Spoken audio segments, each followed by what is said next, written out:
mindset. Podcast is intended for mature audiences. The views and opinions expressed are those of the panelists and do not reflect in any way those of the podcast partners, sponsors, or affiliates. Enjoy. Hi, this is Michael Buffer, and you're listening to the voice of the people. Let's get ready for Boxing Voice. Every day I'm hustling.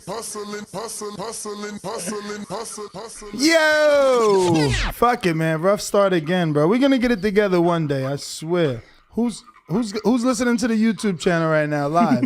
Danny is. What's up, ladies and gentlemen? Welcome back. You see my engineer still fucking figuring out the scene. I mean, I don't know what's going on. I was here on time. He said he was ready. They can't keep up with us, man. They can't He's tired. keep up with He's it. falling Yeah, asleep. yeah. He's falling asleep. He was waking up from his nap from earlier, man. Look, the people saw the box we were trying to surprise them with. I know. We opened up the scene with the box, man. I'm gonna go ahead. Can we turn on this mic over here? Let me see what we're gonna do here. We're gonna go to this unboxing. Let me see. Let's get you some audio here, though. Oh. We hear you a little bit. You do? Yeah. Right, well, you just let it fall, so. Well, whatever. You talk. Well. Hold on. You should be talking. All right, we got some mics in place for you, Ness. So yeah, Ness. Aha! Opening up. Yeah. It is what we thought it was. It is what we thought it was. People, they're in. It's time. It's time. TBV. Free hats for the listeners. Free hats. We like fucking Oprah. You get a hat. You get a hat. Everybody gets a hat. But you gotta be a listener. But you gotta be a listener. And you gotta be subscribed. And you gotta be subscribed. Or, you know, we ain't fucking with you. Or we'll beat your grandma up. Whoa. That was a joke. That was a joke. That was a joke. That was a Trying to get joke. us taken off air, man. Toss me one, Ness. Hold on. I'm gonna take a whole pack with me, man. Let me take a pack. I like the way things sound under headphones, man. Nice haircut, by the way. You looking sharp. All right. Thank you. Appreciate it. Shout out to the Las Vegas Tan, keeping me right. Danny, what you look like? Faruco. I look like myself. Faruco. Yo, so yeah, I took a pack. Let me see. How many in pack? Let me see. Oh, it's a bundle. 4, 10. 6, 8, 10's a bundle. Yeah. It's a bundle. 10 packs. It's a bundle. Hold on. I don't even want you to zoom. Let me go in. All right, fuck it. You can zoom. Fuck it. I'm gonna stay comfy. Fuck it. So it is nice. It's suede in the bill. All front suede. Ooh. Embroidery. This is embroidery. This is an iron on. You see, like Danny socks. You don't got to go to Danny, but Danny White socks is stitched in. So is this. Ooh, with the red undervisor now. Oh yeah. Also, not the black nasty. Nah. Not a black nasty. You Let's take out. Look, it even comes with a little keep it nice and in shape for you. You know what I'm saying? Yeah, but look, man. on the inside, peep that. It actually says the boxing voice inside. Wait, is that the glove on the back? Oh yeah, that's our glove, our microphone glove on the logo. Oh, here it goes here. Look, yeah, it's not just like no iron on. No. Stitched in suede, red, black, suede. Ooh, let me see the fit. All right, my head, got it adjustable because it's snap back, trucker hats. Yeah, man. Let's see, did that work? Oh, nah, I gotta open it more. Need one more, champ. Yeah, damn. I needed a little open, man. I needed a little looser. My trucker hat. All right. Now we talking. Oh yeah, I'm gonna wear this for the rest of the show. Got the brand. Oh, you want one? Hold on, let me back up. Let's get the wide shot for this. All right, he passing me the torch. All right, let's go. Fire. So what we're gonna do is we're gonna give these away to loyal listeners, loyal subscribers, official people, you know, callers of the year, all that good stuff, man. You know, however many we got, they get to go. All you gotta pay is the shipping. Hat's free, you know what I'm saying? This is an expensive piece of hat right here. You don't even understand what this costs to make. You understand? You are getting, not only are you getting a TBV hat, but you getting a hat that by the maker of the same person that creates the hats for David Benavidez. You know, obviously his father gave me a hat, and I was like, wow, this quality's insane. You got their hat plug. Yeah. Fire. I got their hat plug. Fire. You know what I'm saying? They let me get that hat plug. You know what I'm saying? That's what happens when you good peoples, man. Let me lift my slight. This a dollar beat. This a dollar beat. Hold up. Let me turn mine slightly up so you get more light on me, and you can probably see the red every time I lean back, like Fat Joe. Yeah, the red. You see that? Oh, I love the red at the bottom. I love that. That's a nice touch. Yeah, I see your red, but I ain't gonna be able to lean it back. Okay, because I got the headphones. I'm gonna have to be like church like this, and that's not my thing, man. Shit. All right, hats on. All right, moving on. We got some big news here to talk about. That was your quick little, not really a promo because this is for you. This is for you. You know, this is gonna be obviously, we'll put out a post on our community page, giving you the official, terms and service agreement on how to get the hat. Right. Ultimately, though, you'll pay shipping. And just need to be subscribed to the YouTube channel. So what I'll do is like the first, 75 will go to loyal Patreons and members. You know, people who's already been supporting. Because I can't just be like, oh, you're a subscriber, here's a hat. Nah, you've been there. Here's a hat. You know what I mean? Right. So I feel it, champ. So YouTube members and subscribers, y'all in line first, the first 75, and then from there, we'll go on to any new subscribers and members or just non-subscribers, whatever. But there is a lot of stuff to talk about. Did you see everything on the docket? Absolutely, champ. How you feeling about this new news? Gervonta Davis declining a plea bargain involving jail time, meaning that the deal that the judge, or rather prosecutor, had on the table for him involved him actually having to go in the Bing.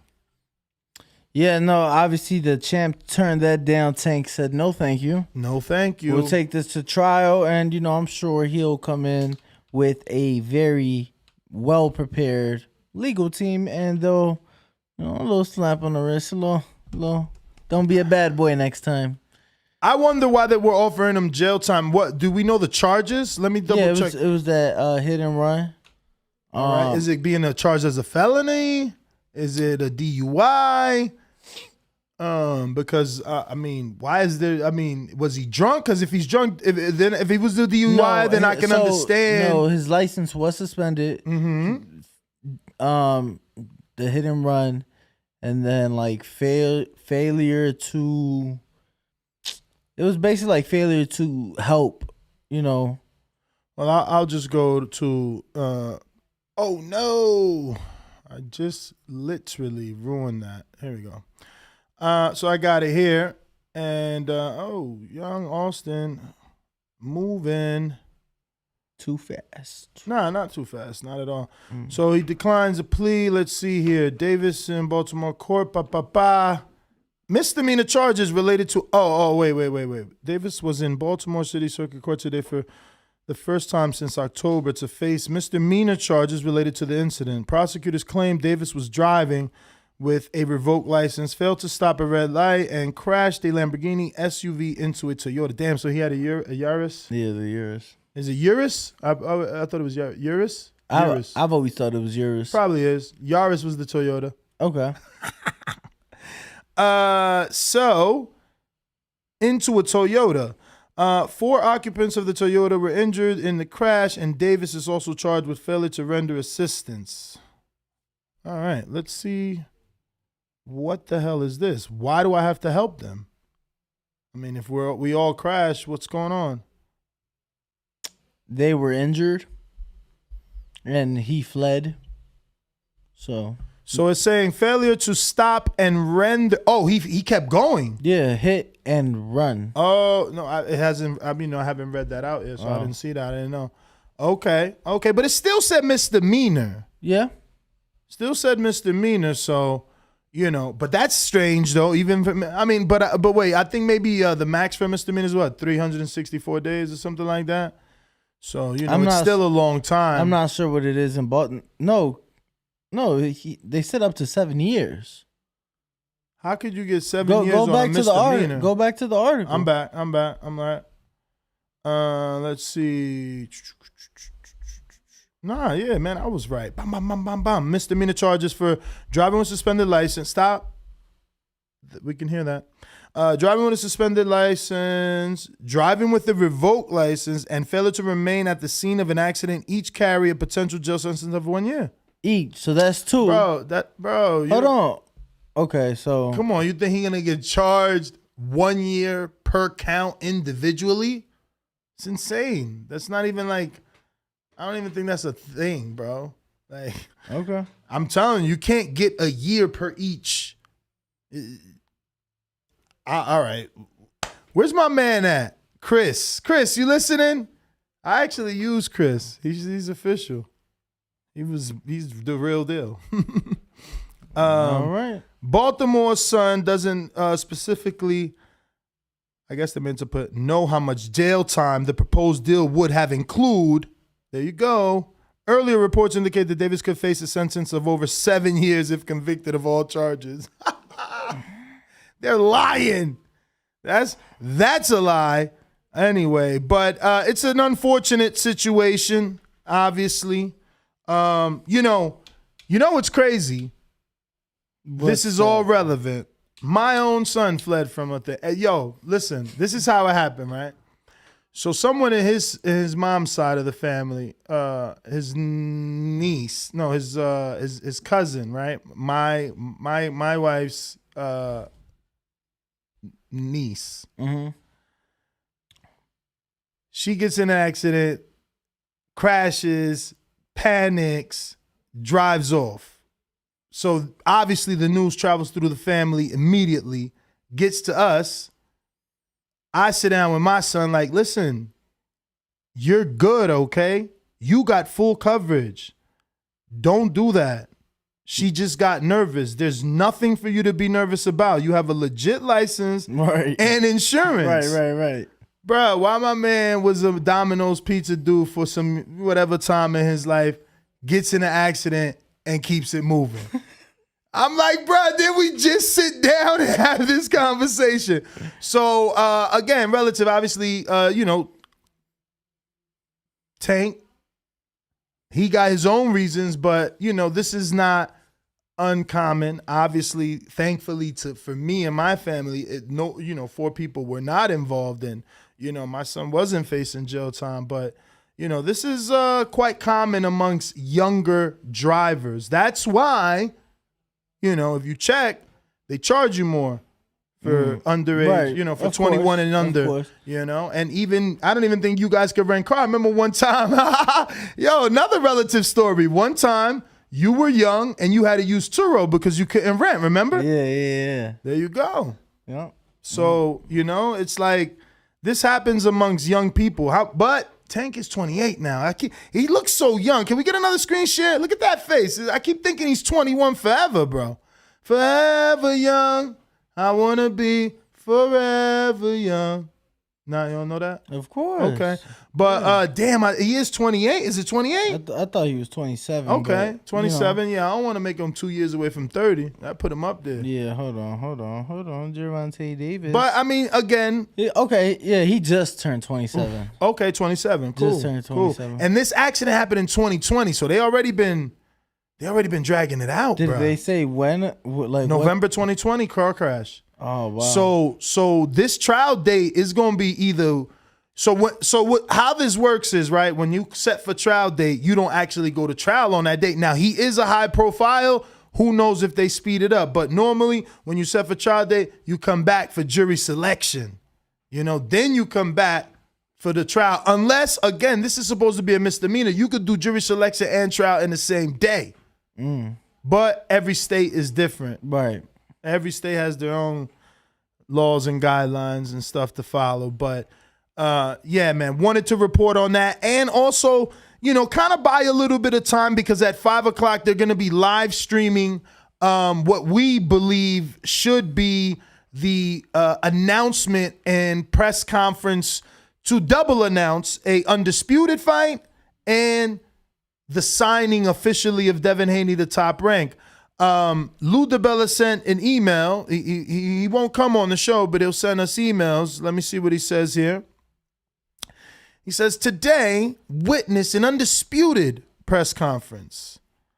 And it's also going to be streamed on DiBella Entertainment's website and YouTube channel, ESPN Plus, and Top Rank's YouTube channel, and on their Twitter page. So, you're officially now invited to announce the undisputed fight, but they don't say fight. They keep saying, look, an announcement of a fight of undisputed proportions, this down under affair. But we all know what it is. They're just like, I guess, think they're building some sort of suspense. I don't know. Like we don't already know Devin Haney has, across the street. No, I'm excited to see what comes of that. Oh, wow. The undisputed cross-continental. I like the sound of that. Yeah, it'll be virtual. It is a virtual press conference, given that George is all the way in Australia and Devin is actually in LA. Even though we were with him yesterday, he went out to LA earlier today. I know. He'll be Must be nice. in studio. What do you think, JSX, or he had like PJ. What's PJ? Like a full private jet. Oh, because the Top Rank jet. I don't know. Ooh, did they whip out the Top Rank jet for Devin, or is that Haney? Is that Fury only? Fury got to use it from here to Miami. Man, that would be amazing. You can't even, but you got to stop with a private jet from here to Australia, right? Because it's too small to tank, right? Oh, of course. How many stops you think? It's too hard of a question. Never mind. Too hard of a question. Yeah, I'm just saying.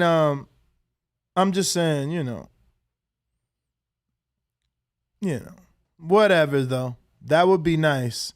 I wish Jake Paul was telling the truth and we really somehow fell on that private jet to Australia. I honestly, he's gonna have too many friends. Imagine a private jet holds how many? 12, 24 at the most. Might depend on the size. You know what I mean? So it's like I think Drake's we won't 60. make the cut. I want to say Drake's holds like 50. I need 60. a Gennady flight, man. That Gennady flight from earlier had me like, wow, that looks nice. Gennady? Yeah, remember the oh yes, picture of his flight we showed her? Yes. Anthony Johnson with the Cash App. He says, TBV, best way to finish the shift on a Thursday. Well, shout out to you, man. We appreciate you rocking out with us every single day. You already know we are the Breakfast Club of Boxing, even though this is our flagship edition. This is where it all started, When I started this, it was on Thursdays and Sundays only. And then we evolved to every single day, bringing you that boxing magic. But moving on here, we have, obviously, we kind of been talking about it. The George Kambosos, Devin Haney announcement. It's going to be today. It'll be live streamed at 5 o'clock. So we will probably be live commentating what we're seeing in about 40-something minutes, give or take. But I think that we do need to focus on topic, excuse me, number 3. We haven't really given any attention to Ryan Garcia, and I know why I haven't. I don't know if it's because all right. I know why I haven't. Why haven't you? It's not a big fight. We don't know if it's gonna happen. What do you mean? It's like 10 days out. Okay. Like, what's your point? George and George Kambosos and Teofimo had landed in Miami. Yeah, but it wasn't 10 days out, bro. It was fight week. Really? Yeah. Oh, he got COVID. Yeah. That's different. Look, man. To me, there's been a lot more to talk about than Ryan Garcia fighting a guy very few of us have heard of. But I've been hearing for a while that Tagoe's not no slouch. Remember, they was trying to push Tagoe on Haney. Right. And, he's bringing that energy, man. He's bringing that energy that has me a little bit interested. I'm looking here for this tweet. Here we go. Look at this here. Let me get a screen share here. This is on our Discord. If you ain't part of our Discord, you're missing out. This is his tweet. He said, hope my queen at Ryan Garcia is good. Can't wait to mess you up. And he put hashtag Gameboy. I like that. Is that like his nickname? I mean, I'm assuming he's Ryan's a boy. He's a little game. He's about to play with him. I mean, nah. No, I mean, no. You can take it down. Genuinely asking. But you can actually stay on there. Check this out. This is his actual Twitter. Unfortunately, I'm not going to show you how many followers he got because there's so many. I don't want anyone to get upset that they don't have that many. But it must be low as fuck. But check this out. He says, I does it better. First of all, I already like him for using the slang. I does it better. I don't think he did that on purpose, champ. I think that he just thought that's the way you properly say it, and come on, bro. He went with that. Look. First of all, let me narrate what's happening here. He's blindfolded, right, and they walk him to the double end bag, right, and he's got to fill it, and then he goes ham. Check his skills out, though. Okay, he finds it. Here we go. Oh, there you go. Oh, check what I'm doing, Ryan. You think you nice? Not as nice as me. Look at that one-handed. What you saying? Let's go. Put your money on Tagoe. Put your money on Tagoe. Is that really how you pronounce it? He said, if you do not know, you will know. I love that laugh. Is that really how you pronounce it? I mean, I think so. When I interviewed Lou, that's what he said. But we could use my man Jeffrey. Who is See Jeffrey? what Jeffrey says here. Who is Jeffrey? Emmanuel Tagoe. Yeah. Tagoe. So check this out. What else he got here? Look. He believes, bro. He believes. Look at him. What is this? He's like working out with like some heavy weights here. What is that? He no slouch. I mean, at least he's taking it serious. He's in a strength and conditioning gym doing strength and conditioning. You know what I mean? He got on Yeezys. He ain't broke. And them the black and red ones. What you saying? He's from the. I don't need. Man, I need those. Damn. He's from the same. It's funny. He's from the same place that Mickey Bay and Tevin Farmer are fighting. Accra, Ghana. Yeah. Oh, yeah. But how long he been here? This is a DiBella fighter too. Don't sleep. One fight. Don't sleep. No. Look at that, yo. That's like a turn crunch wheel and shit. What are you talking about? How long has he been here in the country? I mean, I don't know, but he put. I hope my queen. Right. He's only fought once outside. Oh, let me get that back. Let me get that back. Here goes some pad work. What you saying? Oh, what you saying? Papa?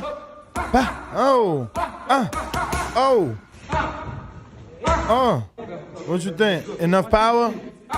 Slow enough? Fast enough? What you think? Maybe. You got to keep his. That's a decent gym. I wonder where that's at.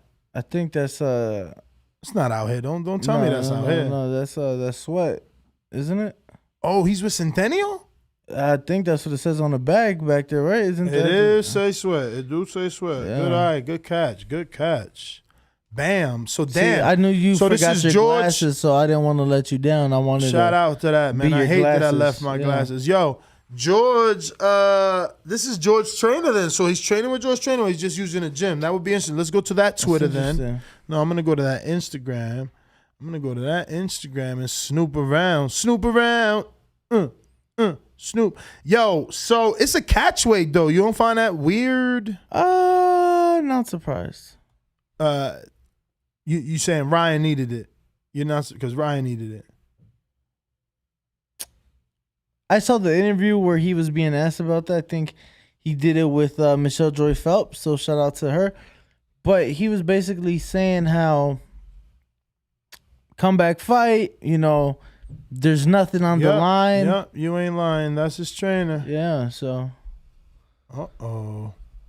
He already got one upset with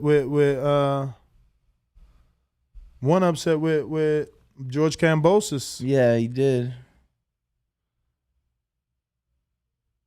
Look, man, I don't know, but this guy beat Mason Menard by majority decision. What? Everybody ain't a knockout puncher. Don't forget we got Stenonius at 4:30 on Zoom. Thought we had him tomorrow morning No. at 6:30. Who's tomorrow at 6:30? Tomorrow? Yeah, I don't know what you're talking about. we got somebody at 6:30 in the morning. That's...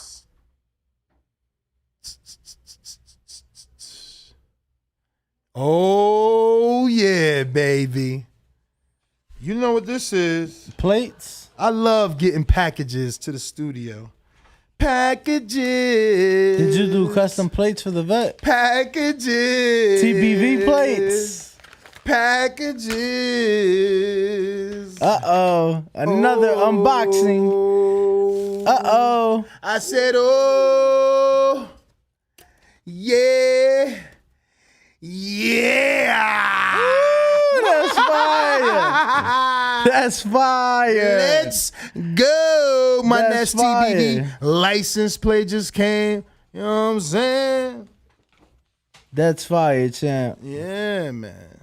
Yeah. So let me send this information to my man's Austin. Yo, there's a fighter. We're going to start calling him Kid Austin. Ain't that kid name? Austin Schofield? Yeah.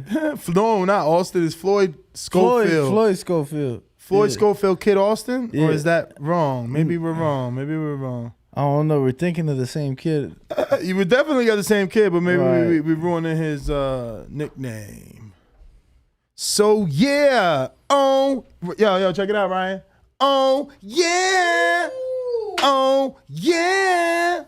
That's that. You don't. That he don't get it because that's Entourage. You too young and shit. Like, oh shit, my Red Bull didn't spill because it wasn't open. Yo, so we got a guess at right now. Is there a Zoom guy there?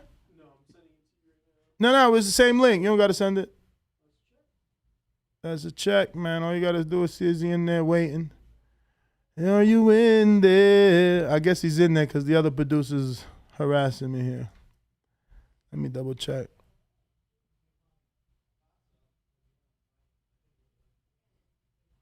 So, you want to talk about this rumor while we wait for Stenonius that they're talking out here in these industry streets? As far as what? That your man Devin Haney took 20%. Where'd they get this from? Man, I don't even want to talk about it.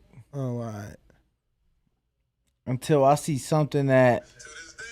To this day, Dave Chappelle. Shout out to...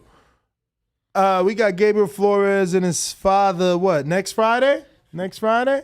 Yes, sir. Okay, Ryan doesn't hear us. Yeah, no, Ryan's just in his own world, you know. He's focused on the important show that just finished up next door. Oh, he's producing that one there too? Producing this show. Oh, that's... Socials. He's got you blocked over here. Yeah.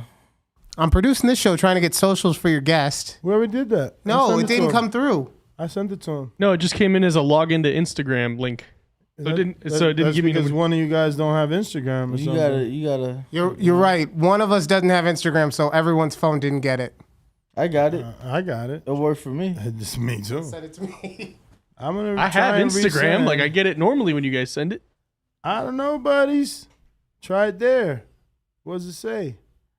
It's spinning. It's spinning. It's your internet, man. That's what I think. But anyway, Matt Bet is calling into Discord. I don't know. I don't want to hit join call because you got to do that, right? You see it? You don't see it? Oh, that's so strange. I see it right here on the app. It says I think join. he's calling you personally. Ah. So he's got to join the TBV. He's got to join the TBV. All right. Yeah, so I don't know about Stenonius, Brandon. No one is in the Zoom link, so we're going to proceed to talk about our good friend Ryan Garcia and the shot that Tagoe has. You never watched him fight then? I've never seen him fight. Looking at his resume, the only name that sticks out to me is Mason Menard. Mm-hmm. I'm looking and looking and looking. And yeah, I do not. You want to make a new recognize- Zoom link? He's saying that it's not allowing him in. Yeah, not familiar with anybody that he has fought other than Mason Menard, which was his last fight. Surprisingly, though, Ness, his layoff is longer than Ryan's. Wow. Ain't that some shit? Yeah, I mean, well, you know, it's been hard to get fights. You know, it's been hard to get fights. So we're looking at going to be maybe about a 17-month layoff to go. Wow. That's a lot. Yeah, so That's a lot. But remember that Kambosos had what, 11, 12? Same as Tio or more? yeah. You know? I don't know if it was this long though. I mean, all I'm saying is the same camp, same mindset, That's true. you know? But at least with Tio and George, their fight just kept getting pushed back. So it's like you're still in the gym, you're still training, you're still doing what you're supposed to be doing. With them, it's like, okay, cool, this fight was announced a month and a half, 2 months ago. Now what? So how long, have they been training? How long? What were they both doing during all that inactivity? So just questions, that's all. Questions more than anything. So do you think it's a thing that maybe Tagoe needed a 139 catch weight? Because he's been out and you know, they got him at the right time. It's like, I mean, they've both been out nearly just as long. Tagoe's been out a month longer. Like, it's not too much of a difference. It's a month. So yeah, but he's Tagoe and not Ryan. Looks like we got Stenonius on. What's up? You gotta unmute Imantus. He's smiling because I butchered his name right there. You can hear us, but we still can't hear you. So whenever you can unmute, it's gonna. There we go. I heard something. Oh, Hey, how are you? good. How are you? I'm good. So, where you at? You in Cali or you're in your country? Where are you? Yeah, now I'm in California. Oh, in California. Okay. Okay. When did you arrive? Like 5 weeks ago. Oh, wow. You've been here for a minute. Yeah. So how's camp? Everything is good. I usually just start my camp in Lithuania, strength and conditioning and other things. And then I come to California for a sparring. All right. So are you excited for April 16th? Yeah, for sure. Can't wait. That is a good fight, man. I didn't think you were gonna end up with Butayev. I actually thought you would end up maybe with Clayton, but he's a tough. Did you watch the Jamal James fight? Oh, Yeah, I know him. And I'm supposed to fight Ugas, first of all, but WBA made this tournament, and if I would beat, Ugas, we would fight with Butayev. So it's the same, just we get bigger opportunity, to fight for later on winner of Spence and Ugas. But did you watch the Butayev fight versus Jamal James? Yeah, for sure. I watched the performance. What do you think of Butayev and his performance? I thought he will do everything like before the fight. I knew he's going to stop Jamal James, and nothing surprised me. I know he's a good fighter, So, Do you consider him a rough fighter? yeah, you can consider him. Would you consider him a bit of a dirty fighter. dirty fighter? At some point, yeah. Some things you do. Okay. Some, yes. Are you prepared for that? Because I felt like he was, overusing heads, forearms. I mean, he was there to do whatever he had to do to get the win. Yeah, so I'm going to be the one who's going to do everything the victory, Absolutely. I'm That's what prepared. I want to hear. So, my co-host, Danny. Hey, how's it going? Just really quick, how excited are you? Pay-per-view. Well, it'll be Showtime opening up to the pay-per-view. To be able to put on the performance. They're expecting over 50,000 people. Just curious to know how excited you are to, showcase in front of the world.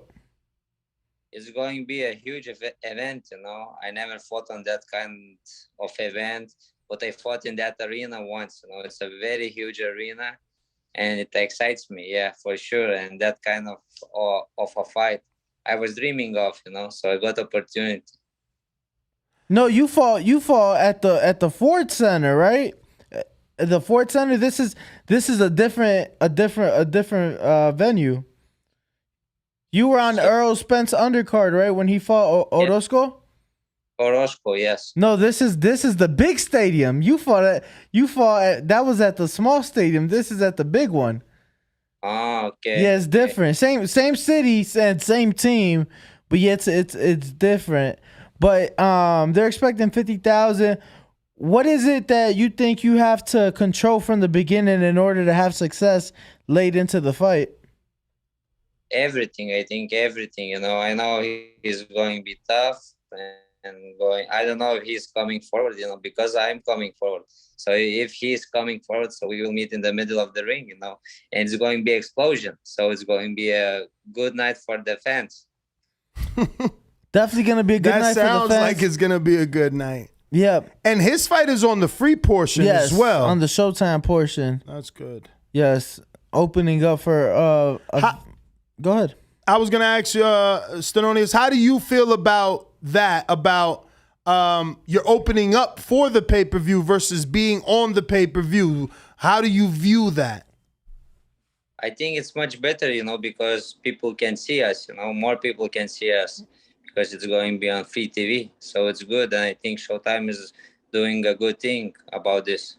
Absolutely. I agree with you, man. You got more of an opportunity, obviously, by being on the, free portion of the build-up to the pay-per-view to have more eyeballs on you. So, who you been getting some sparring with, man? Who's preparing you for this rough Russian? This guy's rough, man. I think he's rough. I know Jamal James, and, man, he was just non-stop on Jamal James. Yeah, I know. I had 6 partners. I switch it up, all the time. I'll be the main one who's in the ring, and they switch 4 rounds with one guy, 4 rounds with a fresh guy, 4 rounds with another guy, So to keep me focused, and keep me in shape, and be ready for everything. So there is a bunch of guys. I don't want to mention, it's part of the game plan. So there's good guys. Are you still working with Mike Rodriguez, the cut man? Yes, for sure. Okay, you might need him because this guy's rough and tough. Yeah, you might end up with some cuts or something happens there. I don't know. So who's your trainer? I'm sorry that I do not remember. Marvin Samodia is my trainer. Oh, Marvin, that's right, out of the Freddie Roach gym. Okay. Champs, how hard is it or how easy is it for you to adjust coming over from Lithuania, and getting adjusted here? Obviously, different climate, different time zone. Talk to us about that. What is that like for you to be able to adjust to that? Now it's not my first time, but in the beginning when I came here, there was sparring, the styles, everything was a little bit different than European. So I had to adjust, and do whatever it takes to learn some clinch, some shoulder rolls, things, how to fight that kind of opponents. But other than that, the climate and the weather, the time, I know how to adapt fast now, and it's nothing new to me. Speaking of adapting, obviously fights at this level, you have to do some adapting. What is it that you think Butaev does the best inside of the ring? he likes to come forward, to fight inside, but haven't seen the fights with somebody who's coming inside also, and meeting him in the middle, or countering, and I think my defense is better, I'm a little bit faster, than him. So that I think that's my advantage, Okay. Absolutely. We got some questions from the people. James Valdez in San Antonio, Texas says, in your opinion, is Keith Thurman able to compete on the top welterweight level at this point of his career?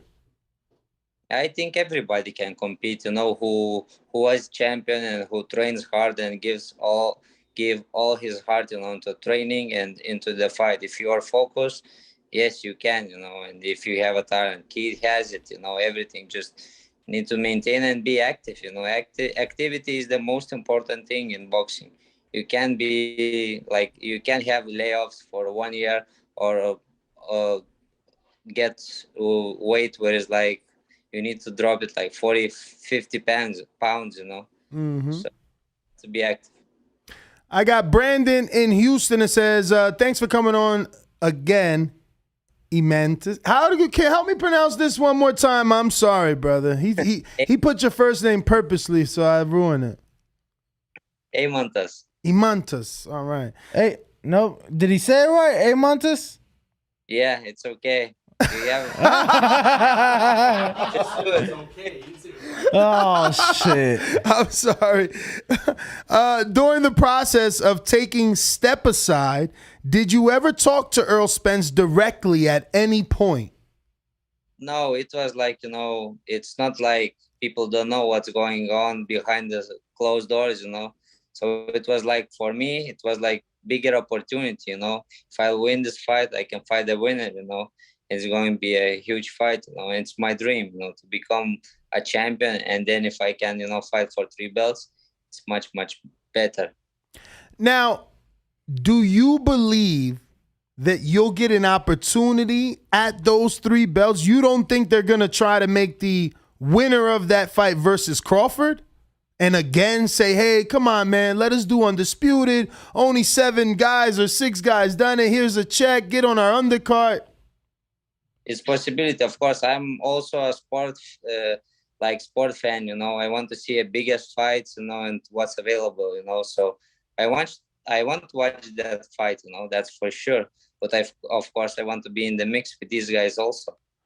Just remember, the last time you was on here, I told you that there might be a possibility they offer you step aside, and you said, well, I don't know, I got to talk to my team. Here we are.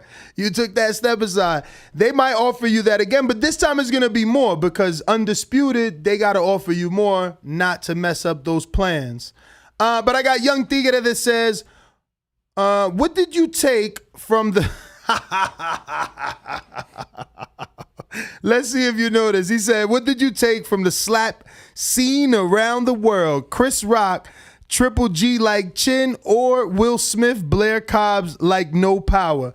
Okay, so basically, did you see what Will Smith did? Yeah, for sure. All right, so he wants to know if you think Chris Rock has a good chin, or is it that Will Smith is like Blair the Flair? He's more woo and show than he is actual welterweight. Yeah, it's crazy. I think he has a good chin, There you go, good chin. That's a good chin. So what would you do in a situation like that? What did you think? First of all, don't answer that. What did you think of Chris Rock's reaction? How he handled it? He handled it like a professional, I wouldn't do that. I can't do it. You're a fighter. You can't do that, right? Possible, but he handled everything like professional, Yeah. Shout out to Chris Rock, Yeah. man. So one last thing, right? So what they're saying is that Will Smith would have never done that if that was The Rock. You're familiar with The Rock, right? Yeah, sure. What do you think? I think the same. Who do you think wins in a fight between Will Smith and The Rock? A boxing match. Boxing match. A boxing match. Not a street fight, but a boxing match. And I got to cheat here. You do know that Will Smith played Muhammad Ali, right? In the movie, right? You seen it? No? Oh, Yeah, I okay. saw- Yeah, I love that you watched it. Cool. Yeah. Cool. He's clowning me. He's clowning me, this guy. He's terrible. So, Can't say who's going to win, because very powerful, but later on, maybe Will Smith will take it over. I don't know. you think the muscles get The Rock tired? That's for sure. Mm. So Will would be the favorite. You can't pick a winner, but who's the favorite? 50-50. What? There you go. Man, did you see Will's footwork in Muhammad Ali? He could stay away from big. It's a The movie. Rock. It's a movie. Tell him it's acting. It's Tell him you don't play boxing. Will learned he how to don't box. play boxing. Yeah, he learned for a movie 20 years ago. This guy, he's mad that I'm picking Will. I'm Will. picking The Rock. Whatever. Anyway, who are you picking, Earl or Ugas? Errol. Ooh. Why? Yeah. Why are you picking Ugas? No. I'm picking Earl. He's But asking you why. I want to to pick your brain. You're the boxer. You're the You're professional. the welterweight. Right. You're the welterweight. I think he's, he has a lot of experience, and he's younger, fresher, and he has something to prove, because the next fight, like we spoke, maybe it's going to be Crawford, So he has something to prove, He wasn't active for a long time, so I think he has a big chip on his shoulders. So, and he's a better fighter, in my opinion. Ugas is a good fighter also, You can I never say bad about the fighters, but if you come with a match like this, I think Spence will win. Tagoe versus Garcia. Ryan Garcia versus Emmanuel Tagoe. Yeah, Ryan Garcia, of course, he will win in this fight. He's favorite for sure.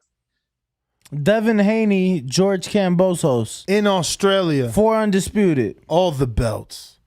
I see Devin Haney. He's pretty special. I saw him sparring, and training. He's if as a fan, I can't watch that kind of boxing, but he's very good. Oh! What the fuck does that mean? What you mean? Explain. Yeah, no, because I like my style is, to bang and, to see exciting fight. And he's. So you was not impressed with his sparring? No, I was impressed with his sparring and training, but when he comes to the fight, it seems like he don't want to hurt the guys. No, I don't know. It just seems like that. So you didn't spar with him? No, I never sparred him. Did he know who you were? No, it was 2017. I had only maybe one fight. Okay. Oh, wow. So did you watch him shadow box? Yeah. Did he shadow box very intensely? Yes. Like if it was a fight, right? Yeah. Is that how you shadow box? I shadow box like this, yeah. Like it's a fight? It's a fight. I never do easy. Maybe if it's my rest day, but I shadow box intensely. Honestly, he's the first person I've seen do that. I've been going to gyms for a while, but I'll be honest, I haven't been to see a lot of 35 and under, which is maybe that's why. But I was at his gym yesterday. I'm like, what the heck? He shadow boxes like it's a fight. I mean, sweat falling off, I'm full throttle. I'm like, wow, okay. I really, honestly, I never seen that. I see people take it easy. They loosen up, They might give you a little bit and then, do some footwork. Right. It's never like a fight, bro. I never seen that. So credit to you if you do that. I think he's underrated fighter, because people don't give credit to him, because he's a really good fighter. I saw him train, I saw him spar, and I saw his few fights, so he's really good. Absolutely. So Castaño versus Jermell Charlo. Yeah, I'm very excited for this fight. It's going to be a good fight. You going Castaño because he's more your style, right? He fights like you? Yeah. Yes, but I like Charlo because he likes to bang too. Nice. Have you ever sparred Sean Porter? No, never. Oh, man. You missed that, huh? Yeah, I sparred only Cotto, Ramirez, Lara, from the names. Miguel Cotto? Oh yeah, because you're in the wild card. Yes, that would make course. sense. That would make sense. What do So Gabe Rosado always is too big for you.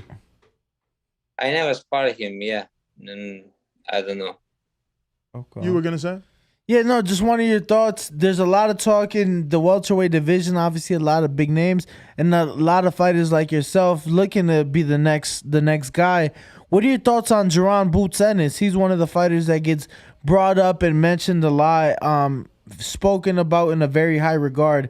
Just your thoughts on Jaron Ennis. Yeah, he's a fighter also, and they are making him a superstar. He's really. I like your choice of words. They are making him, or he is. What do you think? They're pushing him, or you think he's gonna be? I think he's going to be. He has a talent and everything, And I was supposed to fight him, At one point, they offered me to fight, and I said, no problem. I think he was, 26 or something. Oh yeah, tell me more. What happened? I don't know. I don't really know. Maybe my manager didn't reach agreement, or they didn't want. I don't know. I can't say. Who's your manager? Shelly Fink. Oh, Shelly Finkel dropped the bomb. I thought Shelly was done with boxing. No. Is it? Have you been with him from the beginning? Yeah, from the beginning. Shelly Finkel. He must see something special in you because you're the only non-heavyweight, right? He has, I think, couple more guys. Really? I don't know. He had before, but now I don't know. I might have to call old Shelly. I thought he was done. Okay. He's back, huh? All right. Well, Mr. Imantas. Yes. Okay. Perfect. I want to thank you for coming on. Anytime you're in Las Vegas, I need you to stop by this studio. Stay in touch with Brandon, man. We would love to get you here inside the studio for an in-studio interview. We wish you the best of luck. I think he's definitely going to be in Texas. I'm sure, right? Yes. I'll be in Texas for the fight, April 16th. So we'll see you there. And please give out your social media for anybody that isn't following, can do so. And we look forward to April 16th to watching you do your thing. That's a very interesting. What's the betting lines? Can you check before it goes by? Yes. But you can give out your social media. Thank you. Okay, Stenonius is Instagram. All right. Well, there you have it, ladies and gentlemen. Stenonius. We appreciate your time. Thank you so much. We will get you guys those betting lines. I want to know what he is. It's probably super tight. I wonder who's the favorite. Give me a sec. I'll get that. It's probably Butayev the favorite, bro. He's so aggressive. I wonder what Stenonius is gonna do. You hear him. He wants that dog fight. He likes those wars, man. So right. I don't know. It's gonna be who hits who harder, I guess. Oh wow, they got Lubin the underdog. Whoa. On William Hill, they got Lubin the underdog. You know why? Go put some money on that. Joel Valderrama says, wow, found this pod in 2022. I'm going to need a hat, please. Prayers emoji and fist emoji. Shout out to you, Joel. Thank you for finding us. Let's see. Who's next? Let's see what else we got over here on the topics. So, we got 4 minutes. Let's see. Yeah, that's another thing I'm working on. We got 4 minutes until the big announcement for Lou DiBella and Top Rank and Devin Haney. So I'm on their YouTube channel and I do not see any sort of scheduled. Let me go to the home. Okay, special announcement press conference. Here's the link. It's there. How many people waiting in the chat? No, I don't want it up. Not just yet. They're not gonna start it directly in these next 2 minutes and 34 seconds, I'm sure. Yo, Nuss, really quick. Any super chats? Cash apps? Let's check. I got through the cash apps, I believe, but I'll double check those yet again. So I'm not finding any sports books with odds on Stenonius. Oh, yep, with odds on Stenonius, but I did find one with our odds for Devin Haney and George Kambosos. If you had to take a guess. What do you think? Last time we checked, Haney was a minus 240 and Kambosos was a plus 190. It's beautiful. It just keeps dropping. More money. More money's coming in on George. What is it now? Devin's a minus 175. Wow. Yeah. It's dropping a lot. Which is good for us. Yeah, no, it's better. The longer we wait, the better time to put money on. You get more money for it because, before every 240 was 100, so no bueno. But if you're going to go ahead and put some money on Devin Haney right now at a minus 190, is that? For Haney, I just scrolled past it. Give me one sec. Haney, minus 175. Minus 179. Wow. So for every $175 you put down, you get 100. 100 back. 100 cleanie. And of course, that is just money line. That is just money line. We probably won't see prop bets till fight week. I don't know that if I do a prop bet, I'm doing a small prop bet, but my bigger money's going to go money line. Got to be safe, bro. So because he might end up stopping, and then you're like, damn, I ain't put the stoppage. I thought he was gonna get the decision. That's fair. And you blow it. Blow it. Fair. And then it's like, damn, he won and you didn't win because you was trying to be specific. I'm like, I don't know about all that. But we got about 1 minute before we check if the press conference is actually gonna start live. We did use that as one of our topics because who wants to miss it? It's an undisputed fight. Are you still as excited, although it's virtual? The press conference? Yeah. I mean, I guess so because I understand. One guy's in Australia, right? One guy's in Australia. The other one's here in the West Coast. So it's like, what could they do really? Yeah, no, definitely. Like I said, because Kambosos wasn't gonna fly over here for no press conference. 16-hour flight. But I'll be honest, I would like them. Why is it only Floyd? Like, why couldn't they do a 3-city tour? I've always wondered that myself. I think those fights have really stood out. Always done good numbers. Last time we saw it was for that is me. Floyd Conor. Press conference started. So they're on time. Floyd Conor was the last time we saw a multiple city press tour. So what are we doing here? Marvel Stadium. Wow, it's in Melbourne. Yes, they are in Melbourne. This is remote. So Devin Haney in Los Angeles. Damn, let me check my email. Both men had to travel though. Because I think we could actually, I think they sent me an embed link, right? Let me double check. While you check that. So the fight, given that Melbourne is 17 hours ahead of the US. You can take it down till some interesting stuff happens. Given that it's 17 hours ahead of the US next, it'll be more than likely like an early midday afternoon. Actually, you could go up for just a quick so they can see. I do like that though. This is nice. The step and repeat. All right, we're good. So, it'll be daytime in Melbourne and it'll be nighttime, prime time here in the US when the fight takes place. We spoke to Devin, asked him yesterday if any extra concern given that it'll be earlier than usual, having to get up earlier, having to, be at the arena a lot earlier than what he's used to get ready for the fight. He says no concern on his end.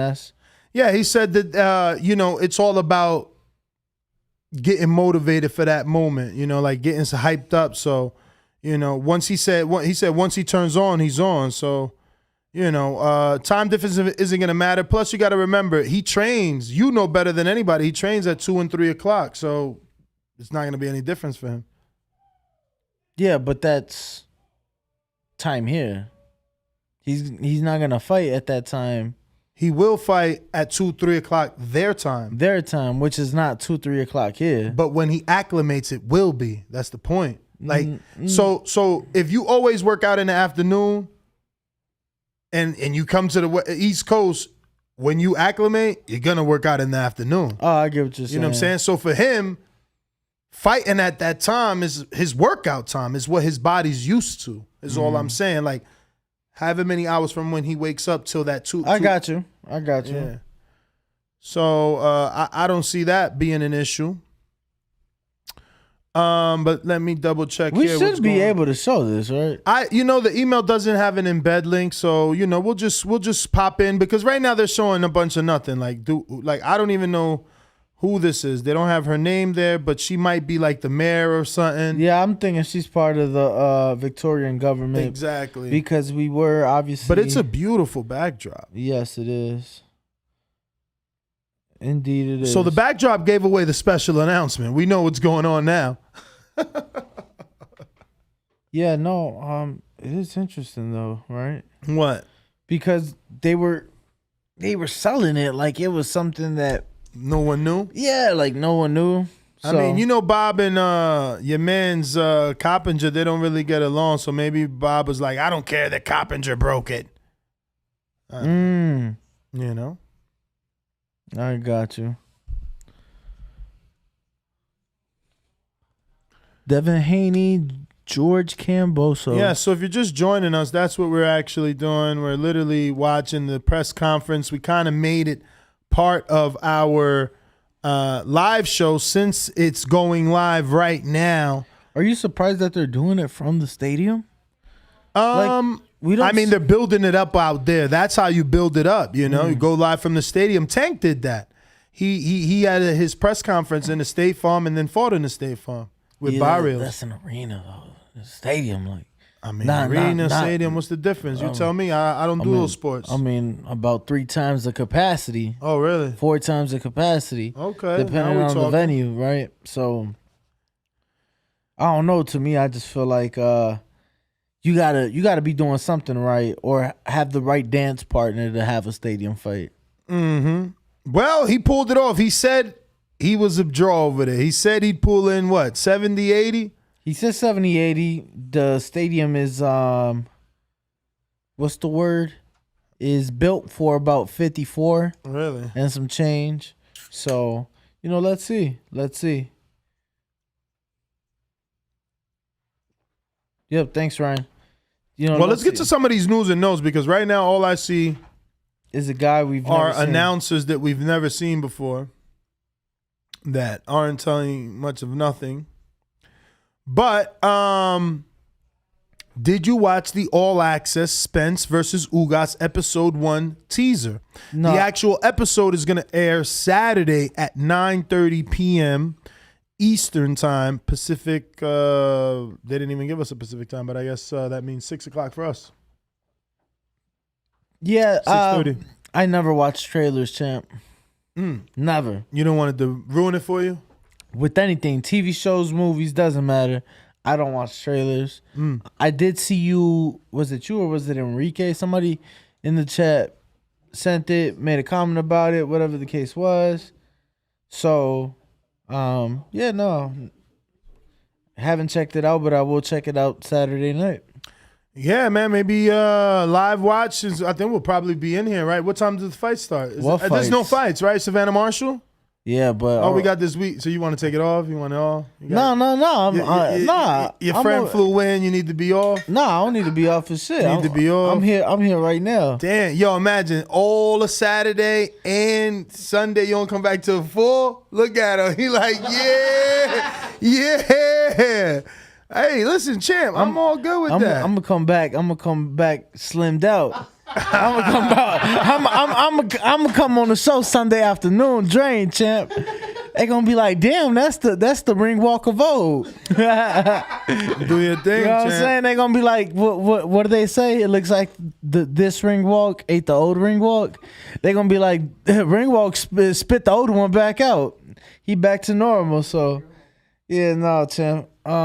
We could work.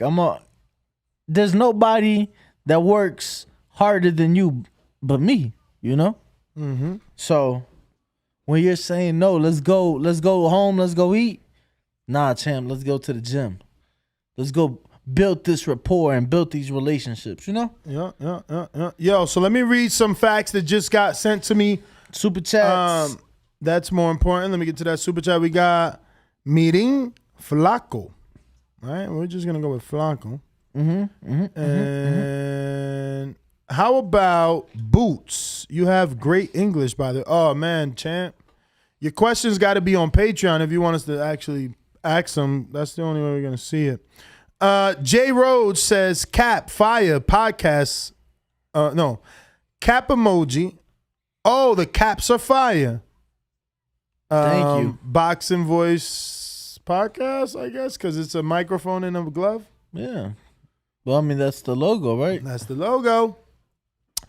Big Matthews in the UK says, go to jail, do not pass go, do not collect $100. $200. Who's he sending to jail? I think it was for the first thing you guys were talking about. Ah, Yeah. Tank Davis. KD, nope. Yup, because we already said Joel's. KDDR7989 says, salute TBV fam. Caps are official. Fire. Hoping to get one with the EJ versus Ugas coming. What's your thoughts on Crawford, PBC deal, and rumors and Bally Sports stuff? Yeah, we talked about the Bally Sports. I don't believe it. It's nothing. Nothing's come from it. No major websites has taken it. Only Bad Left Hook reported on it. And even they wrote an article on it like, the dude kind of retracted all this craziness. I'm being told to go to the press conference. Looks like we got Lou DiBella and Bob Arum split screen here. Let's see what they're talking about. Let me adjust this here.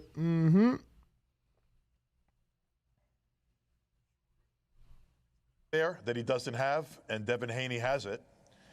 We negotiated to make the biggest event possible for the people of Australia. George was insistent on defending his belts at home.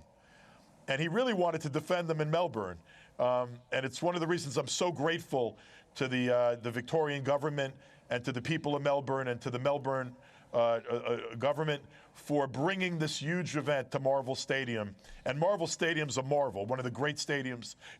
They got to give Bob a little bit more sun. The biggest event we could. Yo, you think and he's actually, high? we had a deal.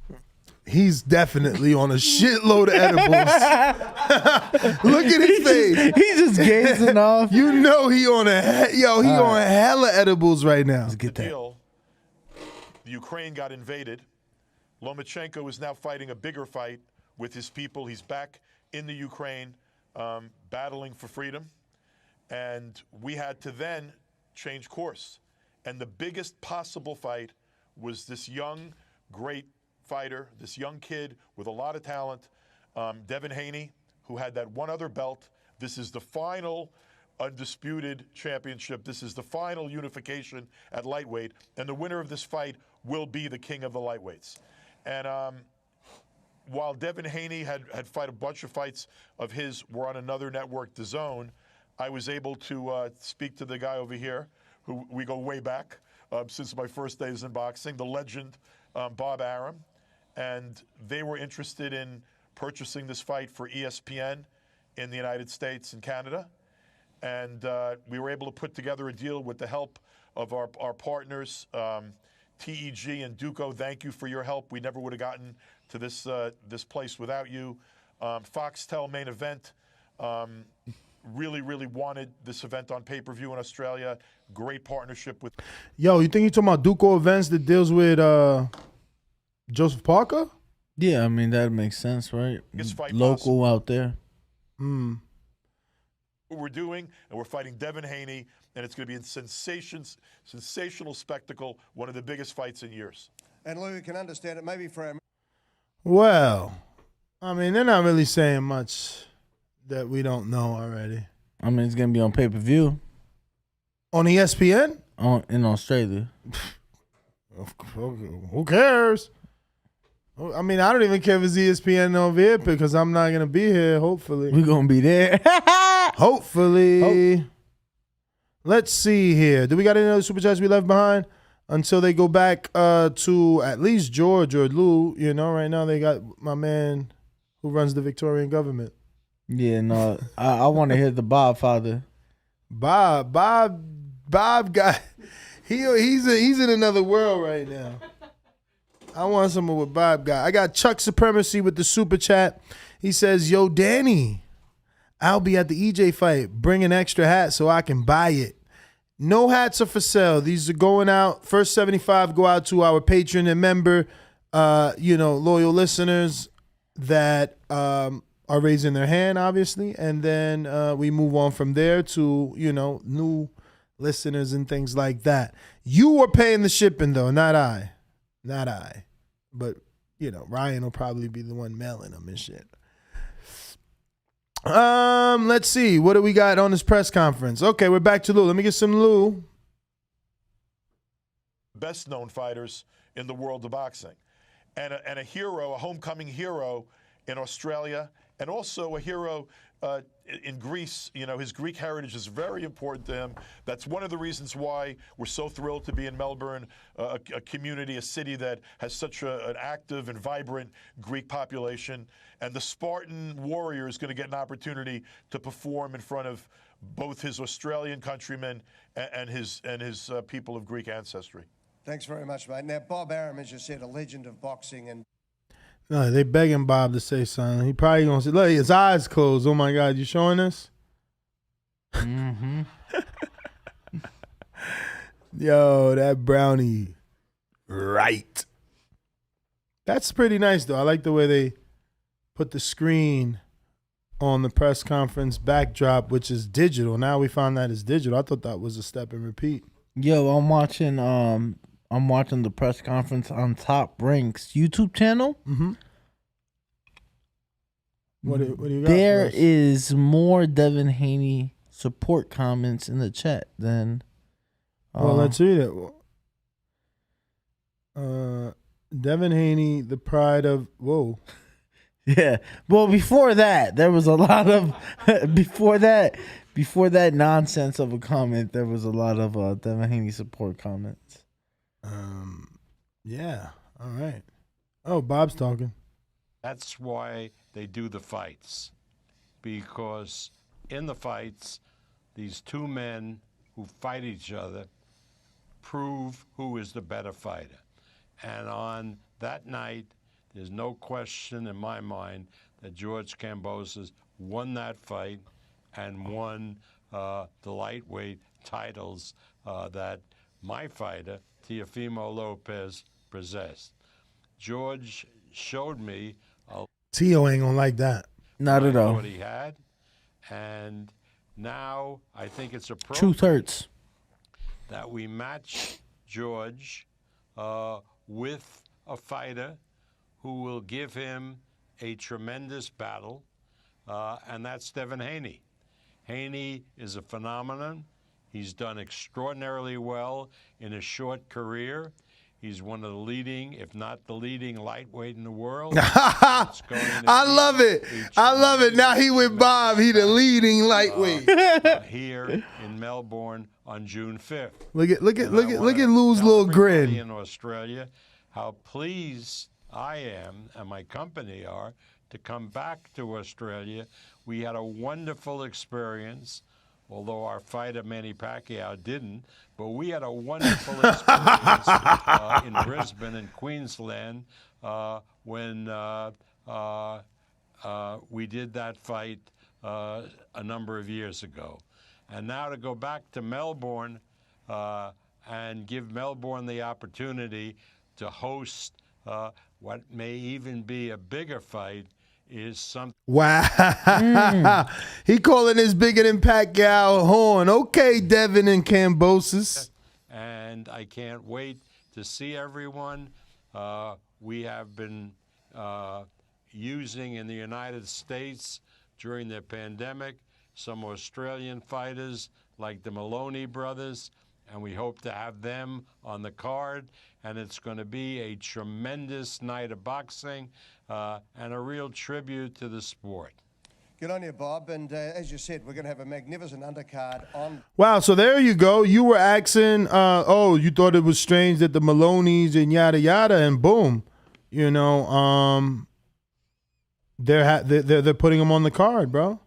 That's the plan. They do fight next weekend on Michaela Mayer's card out there in California. So that is the plan, which is damn that's only a 2-month turnaround.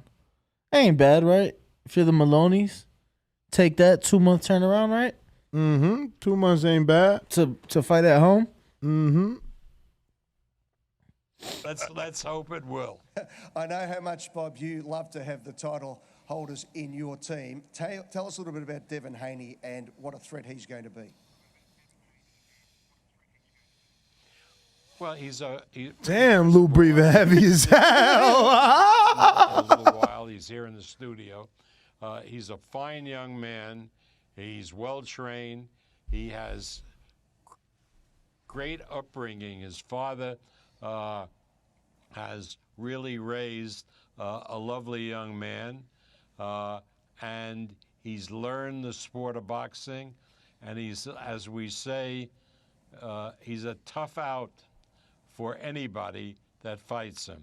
So you're going to see the best of American boxing when you watch Devin Haney. Thank you, Bob. Thank you, Lou. Congratulations. The best of American boxing. It's going to be spectacular. Gotta love it. It's funny because I don't know if it was LV Slugger, but one of our callers called in yesterday and they said they liked that he got with Bob because Bob can make him like the American dream now, you know, especially after that Top Rank. That Fight Hype interview. Shout out Ron Goodall. You know, they're embracing him. You know, they respect his decision to take the short money. So, you know, and you hear Bob, the best of American boxing, you know, Absolutely. a good upbringing. He's going to make him the wholesome, you know, the $1 million smile. And he legit, now his smile is probably worth $4 million. Absolutely. They're getting to the fighters now, Nas. Yeah, I know, but, you know, we're not going to screen share any of these fantastic highlights that belong to Top Rank that they might just hit us with a copyright strike, even though my man Austin showed it anyway. But it was small enough. He caught it. Yeah, you know. Austin loves the screen shares. He does. No, he's trying to be proactive. He's trying to see, like, can he finish our sentence when it comes to the screen share? Yeah. Like, oh, I think they want it right now.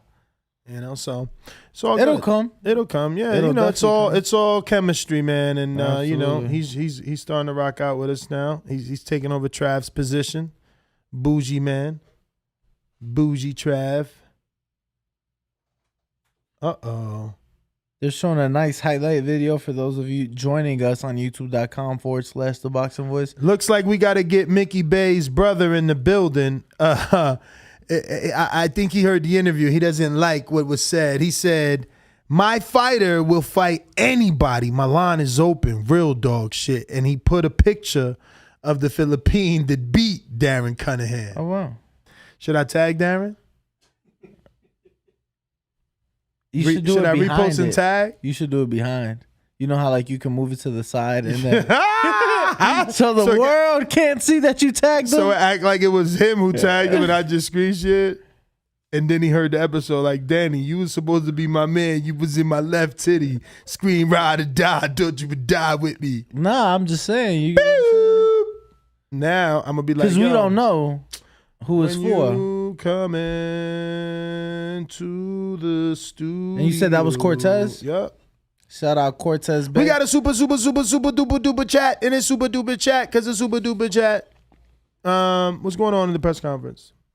Nope. Same guy. Same guy. What's up with that? But real quick. He's getting more airtime than the fighters.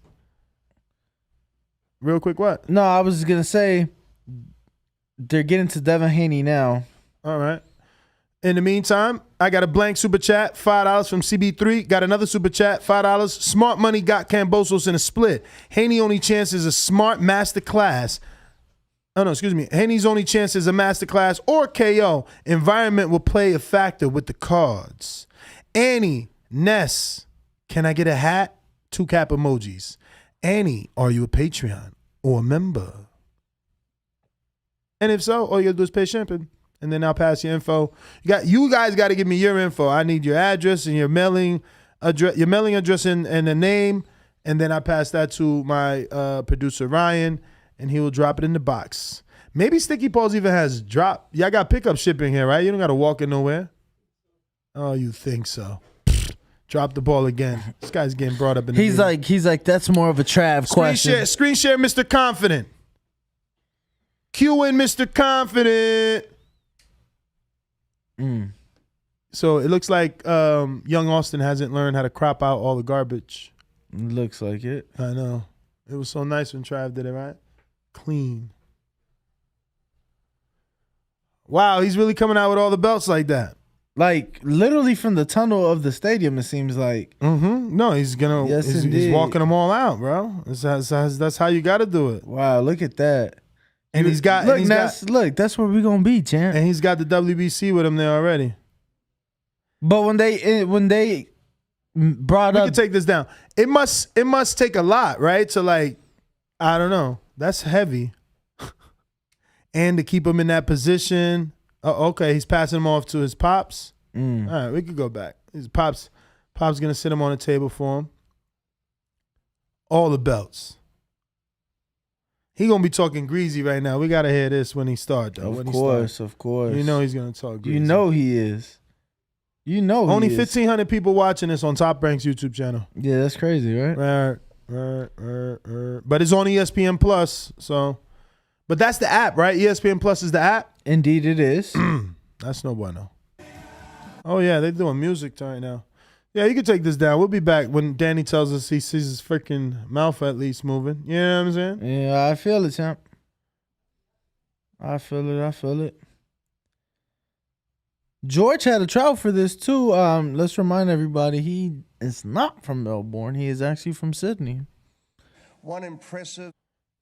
So he But came there's in one for missing. this, but let's get to it. And tell me about your first thoughts at the moment, George, about coming here to Melbourne to defend all these titles, maybe get that last remaining one as well, here in front of 50,000 Greek Australians and Australian Greeks and the world watching you. Welcome. It is good to be back home. 5 years I've been on the road. 5 years I've been doing it tough. Doubted by many, but I stayed focused. I kept that tunnel vision. And I knew one day I'd collect all of this. And I knew one day I'd step into this stadium and collect another belt. It's great to be back home. Great to be here at Marvel Stadium. I have to thank the Melbourne government, the minister, my promoter, DiBella Entertainment, TEG, and the people of Australia. Not only Melbourne, but the people of Australia, because like I've said many times, these belts are not only mine, they're ours as a country. Greece as well, my heritage, they're ours. And when I step on this beautiful stadium, June 5th, these belts ain't going nowhere, they're staying here. George, take us through the fight. I've never seen a boxer look so physically and mentally prepared to go into the ring. As we said, 13-1 against going in, the bookmakers, even Bob Barham, all that. I mean, are we really gonna watch all this? You saying it's a lot? Ring in a big time. I mean, superstar. Not really. Where's Dev at? Like, why they doing a split? Like, one interview, like, instead of introducing both and having Dev sit through the interview, right? I never changed. I said it all along. Well, they haven't introduced Dev yet, right? Champion, especially on that night. But that's the thing of the past now. I'm never content. I'm always striving for more and more. That's why I chased the biggest names. There was only 2 names I ever asked for this stadium fight, return fight. I could have fought anybody. Any person I could have picked. I walked for one of the best names. Lomachenko, Devin Haney. Unfortunately, Lomachenko's not available. Beautiful. Devin Haney, step up. Now we'll take your belt. George, it is remarkable because generally when you go through all that build-up and you get these belts, you know, the tradition in boxing has been to maybe get some lesser credentialed fighters, build up a reputation. See, what do you mean when you traditionally get all the belts? He ain't got all the belts. He need that last belt to get all the belts. Well, he did say earlier that he is looking to get the last belt June 5th. No, I know, but the announcer said that he is looking to get. So I don't know what he's doing there, though. I want the best fights. I want the best warriors to keep showing the world who I am, what I'm about. Correct, I could have fought anybody. But could I do that on my homecoming fight, my return fight, this beautiful stadium, give you guys an easy fight, and you just leave home with a sour taste in your mouth? Never. I can't look at myself in the mirror. I said I'll fight the best guys. I bring this fight back to Australia, and that I did. And George, we've seen plenty of times over the years. Boy, he definitely knows how to. He's a very well-spoken individual. Yeah, no, he knows how to play the role too. Yeah, he's a perfect. He can work the mic. He can work the mic. Well, absolutely. Definitely doing his thing. If you're just joining us, we're watching the live announcement for George Kambosos, Devin Haney, Undisputed in Melbourne right now. We're live in Melbourne at the Marvel Stadium. They're interviewing Kambosos. I'm ready to fight today. I've been putting the work. People ask me, when does Cam start? Cam started as soon as I beat Teofimo Lopez. As soon as I battered him and took all his belts, Cam started the next day. I was on the phone to DiBella and to my management and to my team. Who's next? Can we get these guys? Are they going to step up to the table after that performance I just showed the world? So I'm in great condition, ready to fight. I'll fight today if we have to. I take it old school. Let's do 15 rounds in this beautiful stadium. I can't wait for June 5th. George, take us through the difference in maybe tactics against the two fighters that have had to fight in the last, the last fight to win the title and this one to defend the title against Devin. Different type of fighter altogether. Have you started to work through the tactics, or are you just worrying at the moment about your physical condition? Look, I've been a contender on the rise for a long time before I won these titles. So I've been looking at all these guys. I've got notes on all these guys. I know how to beat all these guys, and I will continue to beat all of them one by one, round by round, one by one. So, look, I'm not going to disrespect Devin Haney. He's a good boxer, but he ain't elite, and he will find that out the hard way. They call him the dream, but now that it's signed, reality is going to kick in. And day by day, that reality is going to set in stone.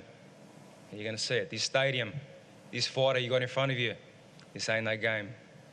George, thank you. Stay with us, because now we are going to cross back to Los Angeles, California, United States, and meet Devin Haney and his father, Bill, as we mentioned there. And as George said, he is a super credentialed fighter. He is a world champion.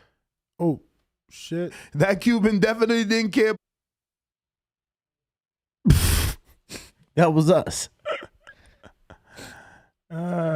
As we mentioned there, and as George said, he is. All right. Man, this is dragging. Are you surprised that George, like, I'm not going to disrespect Devin. I'm going to, he's a good boxer. Yeah, because now that's it. The back and forth is over, and, you really got to fight. Devin's up. You really got to fight now, so. About this amazing bout. They got Bill there. Bill put the suit and tie. I mean, just the suit. I'm so gracious for this opportunity.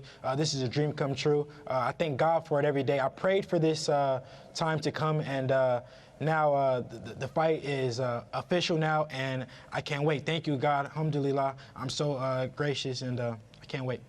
Bill, alongside you, your father and trainer. Bill, you saw the fight where George became the champion of the world in Madison Square Garden, the home of boxing, if you like. Give a smile on Bill. You know he about to say some good shit. Your son, nah, he going to be extra nice. Yeah, what's this? His lifelong dream. Well, shout out to George Kambosos and the wonderful job he did with Teofimo Lopez. It's a true Cinderella story, no different than our story as well. This is the Super Bowl of the lightweight division, and we're happy to be a part of it. We're happy to have the dance partner and George Kambosos, a heck of a team, and Peter Kahn, Lou DiBella. Everyone has done an excellent job at making this thing happen. So we're very much looking forward to it. Bill, take us through it. Tell us about this boy sitting next to you, your son, but also your fighter. You've trained him, you've watched him, you've built him for this very moment coming up in the next 2 months. Give us an insight into this young man. Oh, I mean, he's amazing. He's both a great person outside the ring, as well as being a great fighter inside the ring. And come June 5th, the world is going to get a chance to see. It's a lot of different dimensions to his game. He has an arsenal full of different things, a toolbox full of different things. And come June 5th, the world will get a chance to see how much he'll put on display. So, Devin, can I ask you, your style of fighting, having seen George in action as well, tell us how you'll approach this fight, what you'll do over the next 2 months, the training regime, the sparring regime, to be able to become the undisputed world champion. I think George is a great fighter, and I've been asking for the top fighters for a while now, and I finally have, gotten one of them that's in their prime, that's coming off the biggest win of their career. So I'm happy about that. But what I will do is go in there and handicap George of the things that he does best. I will take away from him and make it an easy night. Bill, thank you very much for joining us. If I can ask you, Devin, just to finish up from there before we open it to the world's media, tell me, what's your message to the people of America and here in Melbourne, Australia, and Georgia's fans about what you're going to bring to Marvel Stadium in 2 months' time? Oh, thank you to all the fans that's tuning in, all the fans in Australia, all the fans in the U.S., all the Georgia's fans, all of my fans. Without you guys, this fight wouldn't have been able to get made. So I want to say thank you guys for that. And tune in June 5th. It's going to be a hell of a fight, the biggest fight of the year by far, and it's for all the marbles. So it will be final. It will finally be a king of the lightweight division, and it will be me.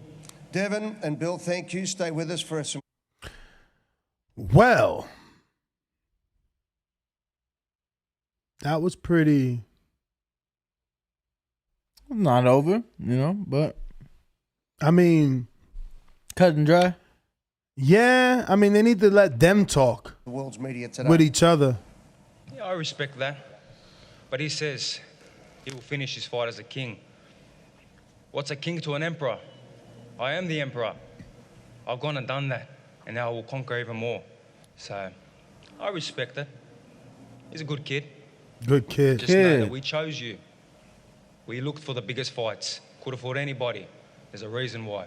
So, June 5th, looking forward to it. June 5th is going to be great. These two amazing. He talking like he ain't got a one-way amazing rematch. He talking like he ain't got a one-way rematch in his hometown. Like, he talking so cocky. Like, Lomachenko was cocky with no rematch. You know what I'm saying? That's real. Absolutely. This is not, you can't act like you cocky when you got a rematch clause one way. One way. Both of them in your hometown. Oh, wow, they're letting media ask questions. All right, let's see what's this about. What gives you confidence that Australian media, huh? Yeah. really hostile crowd? It's going to be Are you calling him Devin? Who are you talking to? his camp. Yep. Will you change anything up with different time zones? I'm just interested in how you'll approach piecing together his camp for this fight. Is this the bill? Yes. First off, I want to start off by saying I'm not a kid, so he can stop calling me a kid. I'm a man, and I will show him that in the ring. Respect me as a man, and if he doesn't want to respect me as a man, I'll gain the respect in the ring. And second of all, he could say that he chose me, but that's not the truth. He was forced into this fight. He did not want to fight me, and up until today, he did not want to sign a contract up until today. So he could say what he want to say. He did not choose me. He was forced into it. You were chosen, boy. And you were chosen. Can you repeat the question for me again? No, I wasn't chosen. You were chosen. He was forced. You got forced into this position. You didn't want this fight. Position. I'll Here take we the go. same deal as Loma does. I'll take the same deal as Loma. Yep. You're on a different broadcast. And what did I do? You're on a different and what broadcast. did I do? You're on a different and what broadcast. did I do? That's right. Exactly. That's right. Exactly. Because I knew I could beat you. Show me June 5th. I trusted my skills so much that I knew. This is what we wanted. I'd fight you anywhere, wherever. I'd fight you in your backyard if I had to, because I know that I'm gonna beat you. And you'll see June 5th. I'll be waiting. June 5th. There we go. It's going so nicely there. Now that was a little bit. I need a little bit more. I need a little bit more. I want him to say, you're going to have to beat me into not calling you a kid, you kid. You know what I'm saying? Bait him in. Come on, Georgie. Why this guy got the mic again? This is a dream come true for me. What am I be upset about? You sound very angry. You sound very upset. I want to see that energy when you step in here in June 5th with me. Just answer the question. I fucking love it. Answer it for him. Yeah, Bill, I just want to know about your camp. Hey, you don't tell me what to do. You don't tell me what to do. I answer the question when I want to answer the question. If you tell me to answer the question, I'm not answering it. Bill looks like a world champion. Look how he's dressed. He's dressed like me, sharp, in the suit. Devin forgot the suit. I don't know if he owns one, but this is fun. I don't need to wear that. I want to wear these belts on June 5th. I'm going to show you how to wear the belts on June 5th. Reality's kicking in. You ain't gonna go near them. This is just a dream for you. Just enjoy it. Bill, can we get you to answer Dream that come question, true. maybe? Bill, the question was... Bill ain't answering that. We get a repeat on the question. The second repeat. Yo, we been asked Bill about the acclimation and the plans. He ain't giving it to y'all. Know what you're going to do with your camp and the changes you're going to make, having to travel all the way down here, different time zones, acclimatising. I mean, what sort of challenge is this for you as a trainer to get all this right ahead of the fight?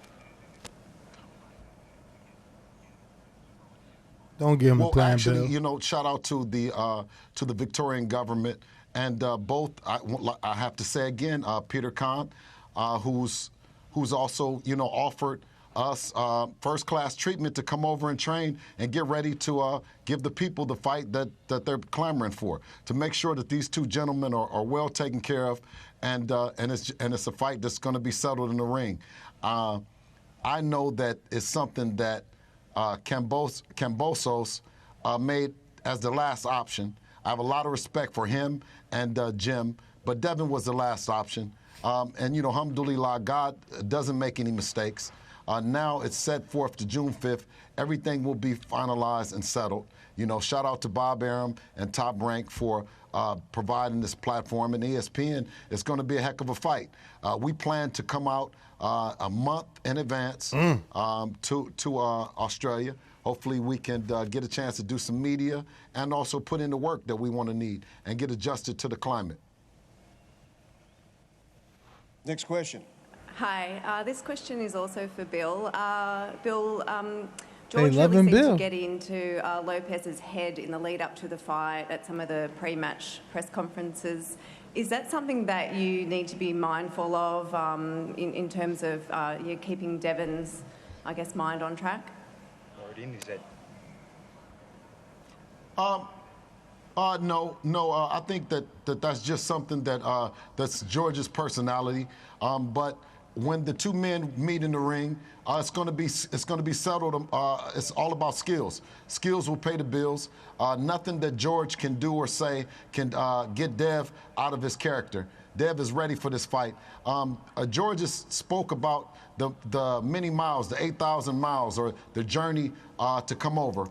This has been a 15-year journey for Devin. So the amount of time that it's going to take to come over. Yo, look at George's face. I wonder if that was a gunshot. You seen his eyeballs? Anything that's going to do, it won't be anything another that's one. going to be that's going to disrupt him. What's that? We graduated. We made our bones in Mexico, in small bars, onto this big stage. So nothing that is going to surprise us. Devin is going to be ready for everything, and we look forward to performing in front of the Australian fans.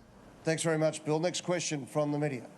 Question for Devin Haney. Devin, last time George fought, he overcame one of the best pound-for-pound fighters on earth in Teofimo Lopez. On the earth. Pose more of a threat to George. They be wildin'. Because styles make fights at the end of the day. He had a great night on that night, and he beat Teofimo, but I'm a different fighter than Teofimo, and I will show. Like I said, the things that he does best, I will take away from him. And the last question from our media. One for you, George. Just wondering, mate, what it would mean to you to be the country's first ever undisputed world champion. Look, I'm very excited. I've worked extremely hard. I've gone back and forth from the US, all over the world I've been, to get to this. These guys sit there and complain. They're making millions of dollars and they complain about a trip all the way to down under. I've done that trip for free, lost money with my family and my kids in the cattle class with screaming babies to achieve this. So they're worried about a trip down under, so I'm very excited. I've achieved this, but again, I never get content. I never get content. I'm striving for more and more. And these guys are just another person in front of me. I will take them out, and I will move on to who's next. Thank you, everybody. And Bill and Devin, can I say thank you so much for being part of We signed up for it twice. Hey, we wanted it so bad, and we want to look for. We're looking forward to performing in front of the Australian people and the Greeks and on all your fans, not once but twice. So it ain't like that we did not look forward to this. We signed up for it not once but twice, and I don't know too many teams that would have signed up for it. That's how much we're looking to come down under, my brother. You had no choice. My brother. Well, the great thing is the deal has He been said done. you had no choice. Yo, he's a good villain, though. He's a good villain. He's like the villain from like 007 type of villain, you know? He's like clean cut, one word, you know, one line is like, you had no choice. Never took the glasses off. What kind of face off you think we get? Is he going to have glasses? Oh, you know they come in. Is he going to do Valdez Shakur style? Nah, he's taking them off. George gonna take them off. He going some Terminator shit like that. Yup, I can say just like that, Chad. Just like that, for sure. Let me go to our chat. I ain't been there since this damn thing started. What are they saying? Do people even care? Yeah, no, it was going well. I hadn't had, you know, if I would have checked, we would have been screen sharing the chat. So, yeah, anything, you know, anything worth mentioning? In our chat or the press conference?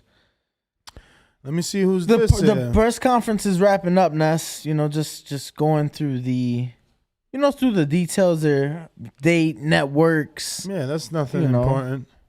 You think so? They're saying they're really pushing this VIP, these VIP packages, tickets on sale, it seems like. VIP packages like with a flight included? Because remember when Bob did it with flight included. Yeah, we need to find out about that. You should text Evan right now. Yeah, but they always do something for media. We should find out. We need that. But this is a little bit different, obviously, for the fans because they would have a fight ticket included, which we would not need. But speaking of Evan, we will have. I need to confirm with them for next week, correct? For Monday? Evan and Mikey Williams. But morning. Morning. Because remember, they got us somebody at night for Untitled. The two very popular fashion designers, content creators. You know, they had an amazing experience happen to them, you know? Like, for instance, I got these hats made. You're wearing it. I'm wearing it. It's just you're not Jay-Z. I'm not. I wish I was. They made a hat, and Mr. $610 million net worth wore their hat. And if you don't know, they are the owners of the company of the hat that is called Retired Drug Dealer. And it's... I don't want to use, like, what would you use? It's basically, to me, a remake on that's the word. Because I was going to use a worse word. On a war veteran, a hat that we traditionally see, Vietnam vet, what have you. So he made it his own and turned it into Retired Drug Dealer, which, and it was very controversial when he came out, all sorts of comments like, why are you wearing that hat? You're a living stereotype. You're black and you're saying you're a retired drug dealer. Like, that's not cool. And then Jay-Z wore it. Right. And they fucking became, I guess, millionaires. I don't know. We'll find out. So join us for Untitled on Monday at 7 p.m. Eastern, 4 p.m. Pacific Standard Time on YouTube members only. Don't forget to catch our last episode with the very popular Brandon from Las Vegas, who has over 147,000 TikTok followers, killing it in the real estate game here in Las Vegas, and is a content creator king, as you can see from his fame on TikTok. But just getting back to all the topics here, make sure that we got to everything before we move on. We talked Ryan, All Access teaser. Rock versus Will. It's still a thing for me. It's still a thing. I figured I'll do a new poll with the bigger audience and see who they think would actually win if The Rock took on Will Smith. Now, the reason I'm asking is obviously because everybody believes that Will would not have smacked Chris Rock had Chris Rock been Dwayne The Rock I'm just Johnson. curious, right? I'm just curious. How did that even come up? Like, what? The internet, bro. I hear you, but what made people like, oh, well, what if that was The Rock? Like, why The Rock? That's what I said. Why The Rock? I think it's because he was there. Like, he was in that, like, they had like a grid image of everybody reacting to it. Yeah, I saw it. His facial expression was one of the funnier. What did he kind of do? It was the eyebrow. What? It was the eyebrow. They must have that must have been a Photoshop. No. He couldn't have did the eyebrow doing that shit. It was the eyebrow. He's like, too much if he like, did wow, did this shit really just happen? Wow. Did you really just do the fucking people's eyebrow at the fucking award show? Right. Wow. Yeah, so go ahead and vote on our poll, man. It was very close this morning, 60-40. 60-40 for Will, rather 60-40 for The Rock. Just remember, it's boxing. Those muscles can't help. He's too big. It'll be a heavyweight fight. Will play the heavyweight as Muhammad Ali. He's a big boy himself. Rock would need to slim down tremendously. He'll be playing catch up, in my opinion. And yes, this is me making a case for Will Smith. I'm picking Will Smith. He's the A side, in my opinion. But The Rock will have to trim down, tremendously. And Will have the advantage because Will already knows boxing, so he'll be going into it to just continue to build on those skills where you have to build The Rock from the ground up, literally. Like, come on, But all right, that was one of the news and notes. Other news and notes we need to talk about. We spoke about this earlier, but this is big news. Tyson Fury enlists Jarrell Miller as a sparring partner ahead of April 23rd bout with Dillian Whyte. I think that's a great sparring partner selection for many reasons, but most importantly because he's giving Big Baby an opportunity. It's putting him back in the news cycle, getting his name nice and fresh and hot for a possible return in June when his suspension is up. And who knows? Jared Anderson got a lot of love and hype after sparring Tyson Fury. Maybe if Jarrell Miller can do the same, Jay Prince and maybe Top Rank will re-sign him. Remember, once upon a time, he was over there but tested positive and got ejected. Yeah, no, definitely. Look, there's been a lot of people with mixed feelings on that situation. A lot of people don't feel like Jarrell Miller should be given another shot. Look, I'm nobody to judge. My thing is, if you fucked up and you have served your punishment that was given to you for fucking up, if they find you fit and clean and able to fight, then go ahead and fight. To me, obviously the experience with Tyson would, at this point, be good for him, right? If this was like for the Wilder fights, it was like cool. It kept his name relevant during that time, but then it would have faded out. It would have died out. So to do it right before his suspension is up, good on him. And I look forward to maybe seeing what comes of it. And if perhaps maybe Jarrell Miller could get a shot with a relevant name. Yeah, I'm with you, man. I'm in the same, thought process. I'd love to see him get a shot, and Darren seeing the post didn't reply. So we'll see. We'll see. Yo, so I found right now the regular tickets are not available. What tickets? For Haney Kambosos, but these VIP packages are. What are they looking like? So, can I get a quick screen share?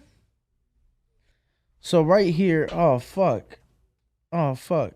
What? It won't, I don't know why it cuts off the side. Can I get that? Up. There we go. So, 5,000. Seats left?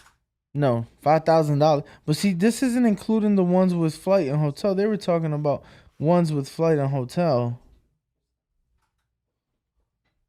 So I don't know. Definitely gonna keep looking, but some expensive tickets here. It looks like they are going all out though. The VIP tickets that they're called the Ultimate Ringside Experience. It's actually a 2-day ticket, Ness. So it gets you into the weigh-in and the media conference on Saturday. You get like behind the scenes tour of the dressing room and whatnot.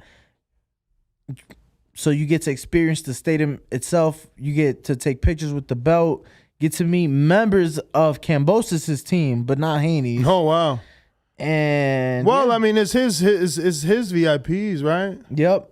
Haney got to do something, man. Haney got to do something. Bill, man, you got to put together like Team Haney who want to go. Like how Baltimore, like Tank would do bus tours from DMV all the way to Barclays Center. And you get a ticket, you get a ride on a t-shirt. bus. T-shirt, you know what I'm saying? Everybody did those. Not everybody. Where they at, though? Well, no, not everybody, but I know like Jarrell Heard has done similar things. A lot of fighters up there on the East Coast, whether they're a Philly fighter fighting in New York or, maybe they're a Philly fighter fighting in D.C. or something along those lines. But, things like that is good. It's really tough with things like this, though, because of how much goes into it. Yeah. If you're like Devin Haney or his team, you got to consider travel, flight, hotel, COVID test, actually being vaccinated, the vaccination status, so many things to consider. And, it's like you put something together and it's like, all right, cool, dish out $7,000-$8,000 or, whatever it comes out to. So it looks like your video's getting close to 10,000. If you haven't already checked out Danny's exclusive interview with Shakur Stevens, where right when they get done, he meets Devin Haney, the future and new top-ranked signed fighter. So it was a throwback to two gentlemen that have sparred, but haven't sparred since Devin was what, 16? It's been some years. I don't want to misspeak on a day on air. Yeah, but it's definitely been some years. Man, you said it's almost at 10K. That shit's at 7. It's at 7K. No, it's like 78. It's almost 10. It's coming, bro. It's coming along. That's what I told her. Yeah. If you haven't already hit that thumbs up button, go ahead and hit it. It's going to help with the visibility of the show. It's going to help us grow. It's going to put this episode and the channel in the eyes of other boxing fans that don't know we talking boxing 7 days a week, twice on Thursdays, and twice on Mondays, and once on Sunday. Don't forget to tune in each and every single day. Guess why? Because we got some fantastic guests too, man. You just never know. Once Ryan texts me back the schedule for next week, I'll let you know in advance who's going to be on. So far, I know we have Sean Brewer at 7:30 a.m. on Tuesday. We have Gabriel Flores Jr. and Sr. Friday at 7 a.m., I think. I'm looking for the text. It says Gabriel Flores and his father will be in studio next Friday at 7 in studio, 7 a.m. So if we're going to put out a post and you can go ahead and ask Gabriel Flores and his father a question next Friday in studio. We'll also have Amari Jones next Thursday at 5:30 p.m. So we have a bunch of interviews. If you're not a Patreon, I think you need to join. Use the link that's pinned right now in the live chat. Go ahead and join our Patreon page so you can ask all our guests a question. All right, so we're going back to our news and notes. Before we open up these phone lines, we're going to try and make this quick. What do we got left? Conor Benn reacts to the criticism over the Van Heerden fight, says he'll be a world champion by 2022. I wanted to put this in here because I love the Van Heerden fight. Why? I don't even know where he's receiving criticism at. Must be a UK thing. Van Heerden is a common opponent with Boots Ennis and Earl Spence. Only Earl knocked him out. Ennis, it was a no contest because of a cut. Van Heerden is a big-ass 147-pounder. Van Heerden is also with Peter Kahn, who is also the manager of George Kambosos. So also the manager of Franchon Cruz, you know, so I don't believe that he has been signed for no reason, you know. So he's still relevant is what you're saying. Absolutely. Okay. Yeah, you know, Peter Khan is not going to waste his money with this guy for nothing. That's how I'm looking at it. No, I'm excited for the fight. That's to me because it gives you, like you just said, it gives you a barometer, right? Mhm. Even though this fight was this time, this fight was that time, you're able to see, or at least speak about, okay, how did he do compared to so and so, or you know, what was the final result? So gives us something to talk about, gives us something to, you know, maybe just, you know, more there. It's more there. More to talk about. So John Beck, I don't even know how to pronounce John Beck's last name. Let's see what my man Jeffrey does. Janabaka Limkenley. Yeah, he ain't do any better than me. But John Beck somehow gets an interim title shot versus some guy I never heard, Danny Diggingham. Danny Diggingham, that's his name. All right, for an interim WBO 160-pound title. He'll probably get elevated because you know that Demetrius is moving up. So John Beck becomes a champion. Majimba will call in and say that Demetrius ducked him. Yeah. Your thoughts? Do you care? He probably will say that, but we got to see what's next for Demetrius, right? Because there's... Well, he has the Zach Parker fight. So did he really duck him if he moved up to fight a bigger man and to put himself in line for the Canelo fight? Is that really a duck move? But I get it. Look, if you're John Beck, as long as you get the fight, that's all that matters, right, Nuss? As long as you get that. Yeah, he don't care. He wants it. This is a position and a step closer to what his ultimate goal of becoming a full world champion. So John Beck doesn't care who's in front of him, you know? Absolutely. So other than that, all we got is the very few fights that are happening this week. In Mexico, you got Julian Luna taking on Mayeli Flores. It's a WBC women's bantamweight title. In Newcastle, the return of Savannah Marshall, which is obviously the nemesis of Clarissa Shields. And then we got Florian Marcoux on that undercard. Nathan Gorman returns on that undercard. The return of Bradley Rhea on that undercard. And that's about it of recognized name. Hosa Stewart on that undercard in the heavyweight division. We got to look at that big Hosa Stewart. You know, he looks like he looks the part. We got to see, is he really the part? Then we got in Chihuahua. How you say that? Chihuahua. I don't know how to pronounce that. Oh shit, Mexico. We got Yamelith Mercado. Oh, I thought you were reading. Okay, I was looking at somebody's last name. I'm sorry. No, that's Chihuahua, Mexico. Shit. Title fight between Chihuahua. Yamelith Mercado. What the fuck? Yamelith Mercado versus Sulina Munoz. It's a 10-round for Mercado's WBC Women's Junior Featherweight. That is the 122-pound division. Mercado being the champion. So we got a WBC title fight in Chihuahua, Mexico. And that's also super chat from Jonathan Lambarena. What does he say? He says, Nas, you should try to contact Luis Alberto El Venado Lopez. Oh, yeah. For an interview. He's the one that gave Gabe Flores the beats, and he's number 1 in IBF. We got some more super chats coming in from Brandon. Get on it. YouTube sending $1, no message. YouTube? Yep. Jaguar Paul says, Ness be like Lord Haney. Hands up emoji. Prayers emoji.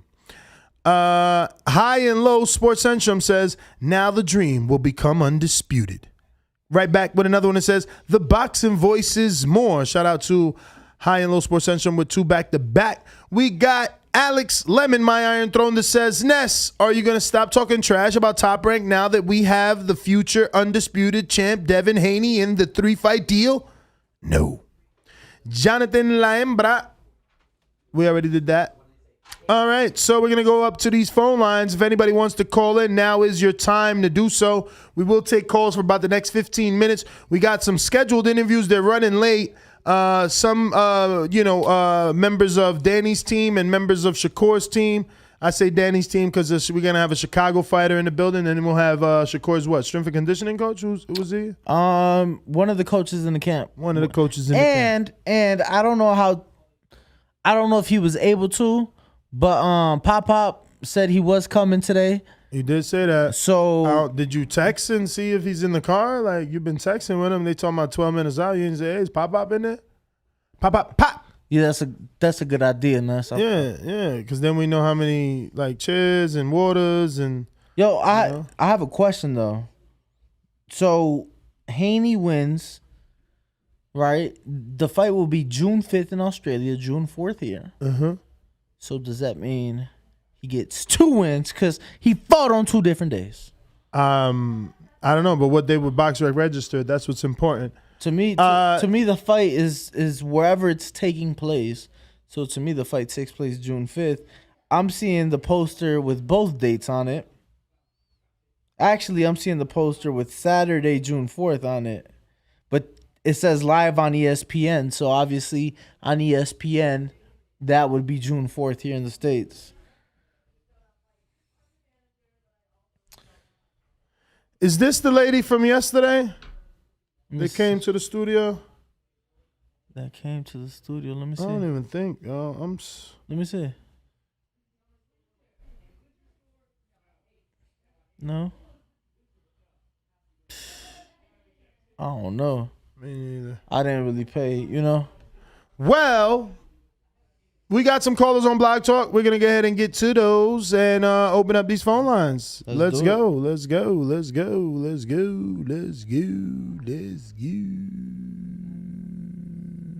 Remember to rate us 5 stars on iTunes. Subscribe to youtube.com/theboxingvoice for the latest and greatest interviews with your favorite fighters.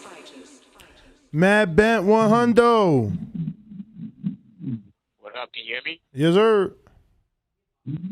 All right, man. Next, you got a package. Anyway, you seen Spence look like he's falling into a batch of razors, man. My man is cut up. I'm like, yo, where's he going with this? That was funny. Yeah, Spence. You like Blue's Clues. We just got a package. But that's funny. Ain't you gonna go down under and turn it up on Kambosos 2 times? It's a shame that you gotta do that, but Kambosos, that guy got big talk. He's the Australian Broner. He got a lot of talk, man. But he's good for the sport. Yo, good show, man. Good show. That's my call. Appreciate you, champ. Appreciate you. Let's see here. Is this? Hey, yo, it's King Born here. What up?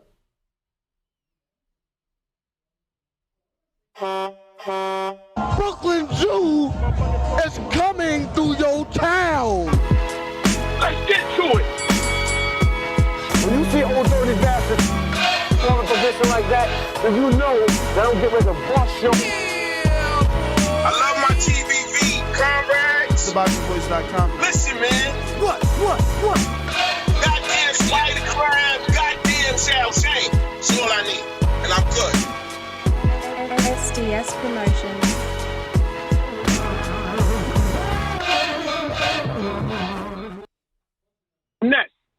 Ness Vegas, you hear me, right? Yep. You hear me, right?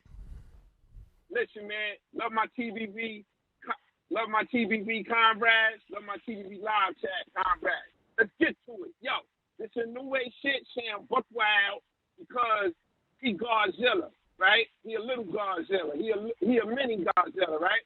But he got to fight Nino Denier. We know Nino Denier is nice. He could he got the boxing skills, but we know no need to. We know a new way got the power, right? So listen, it's Godzilla versus Monster. A new way gonna have that dragon breath, that super breath. He gonna hit him with the super speed. I got a new way knocking out the man, Monster. You heard? So it's Godzilla versus Monster. Let me tell y'all something, man. This fight coming up, Savannah Marshall, she got a nice knockout ratio, right? So I'm doing the switch him up, fix him up real quick. I think next year we're gonna get Savannah versus Clarissa. And that's gonna be like Mayweather fighting Sugar Ray Leonard. You know what I mean? It's gonna be the best woman boxers in their division, knockout power and everything. That's what we're gonna get. Now, I'm gonna tell y'all right now, next week, Ness, you can't diss me. Don't worry about everybody. Don't diss me. We're gonna talk about Sebastian Fedora, aka Spider Crab, going against Luger. And I got and I'm gonna tell everybody right now, my man, the Spider Crab Fedora, he gonna win. Don't let Luger fool y'all. The reason why he gonna win, because pressure. You know what I mean? Pressure. You pressure Luger like against Jarrell Garcia, he's removing himself from the premises. You know what I mean, Lex? So like I said, man, I'm more hyped up. There's some good fights this week. Las Vegas, I see you in that Corvette looking real nice with the red and all that. Looking like Speed Racer. You heard? 5 stars. And Ringwalk Danny, like I said, man, you got to do, you get a little bit older, even though you're way younger than me, you got to get the bald head and the big beard. You look like one of them wild Sunni things. You know what I mean? Or some a la hot ball, you know, looking like a rebel. You heard? I look like a rebel, like a Sunni Muslim rebel. You heard? So don't worry about all the fade thing. Get the baldy, get your beard nice and all that. You know what I mean? Don't make it look too rough and all that. And you're going to get all the women. If you marry, your wife's going to love you. You heard? Appreciate it, brother. This is King Born here. Boxing Voice is the illest, livest, largest thugs in America. You know, sergeants in Africa style. Love y'all. Peace. Peace. Yo, ESPN, Devin's with ESPN now. They put a picture of the fight poster. Then Devin, then Kambosos. You know it's supposed to be Kambosos Devin, but it's usually A-side first. Yeah, but they're doing their favor to start. It's begun, and so it begins. They see the numbers Devin is pulling in. That's it. They see in Ringwalk Danny's interview on the Boxing Voice. Look at this guy, the Kiki. He's not a member or a Patreon, and he's talking about why don't we fly from Australia to Japan? For Nonito? Yeah, bro. Like, yo, money don't grow on trees, It fam. absolutely does not. Now, if a sponsor chooses to the Kiki, you want to sponsor? Chooses to sponsor the trip. You know, you don't have to pay for Australia. Just Australia to Japan, and that's it. You know, yo, what we got? What we got? Who next? So we got Inception COVID. Let's go. Justin in Milwaukee. Justin. Yo, Justin. Yo, Justin. What's going on? What in over the there? hell? Come on, man. They don't know the greatest show in the world is trying to work. Bruh. All right, we're going out to Hawk in Maryland. Let's see if he's available before we play this intro, because he's been having issues with his Discord connection. Hawk, what up? Yo. What time is it? What time is it? What time? Hawk in Maryland. Tommy, I can knock you out now. Holy shit. Good try. Holy TheBoxingVoice.com. Great show. Yes. Dan and Brandon. I'm out. SDS Promotions.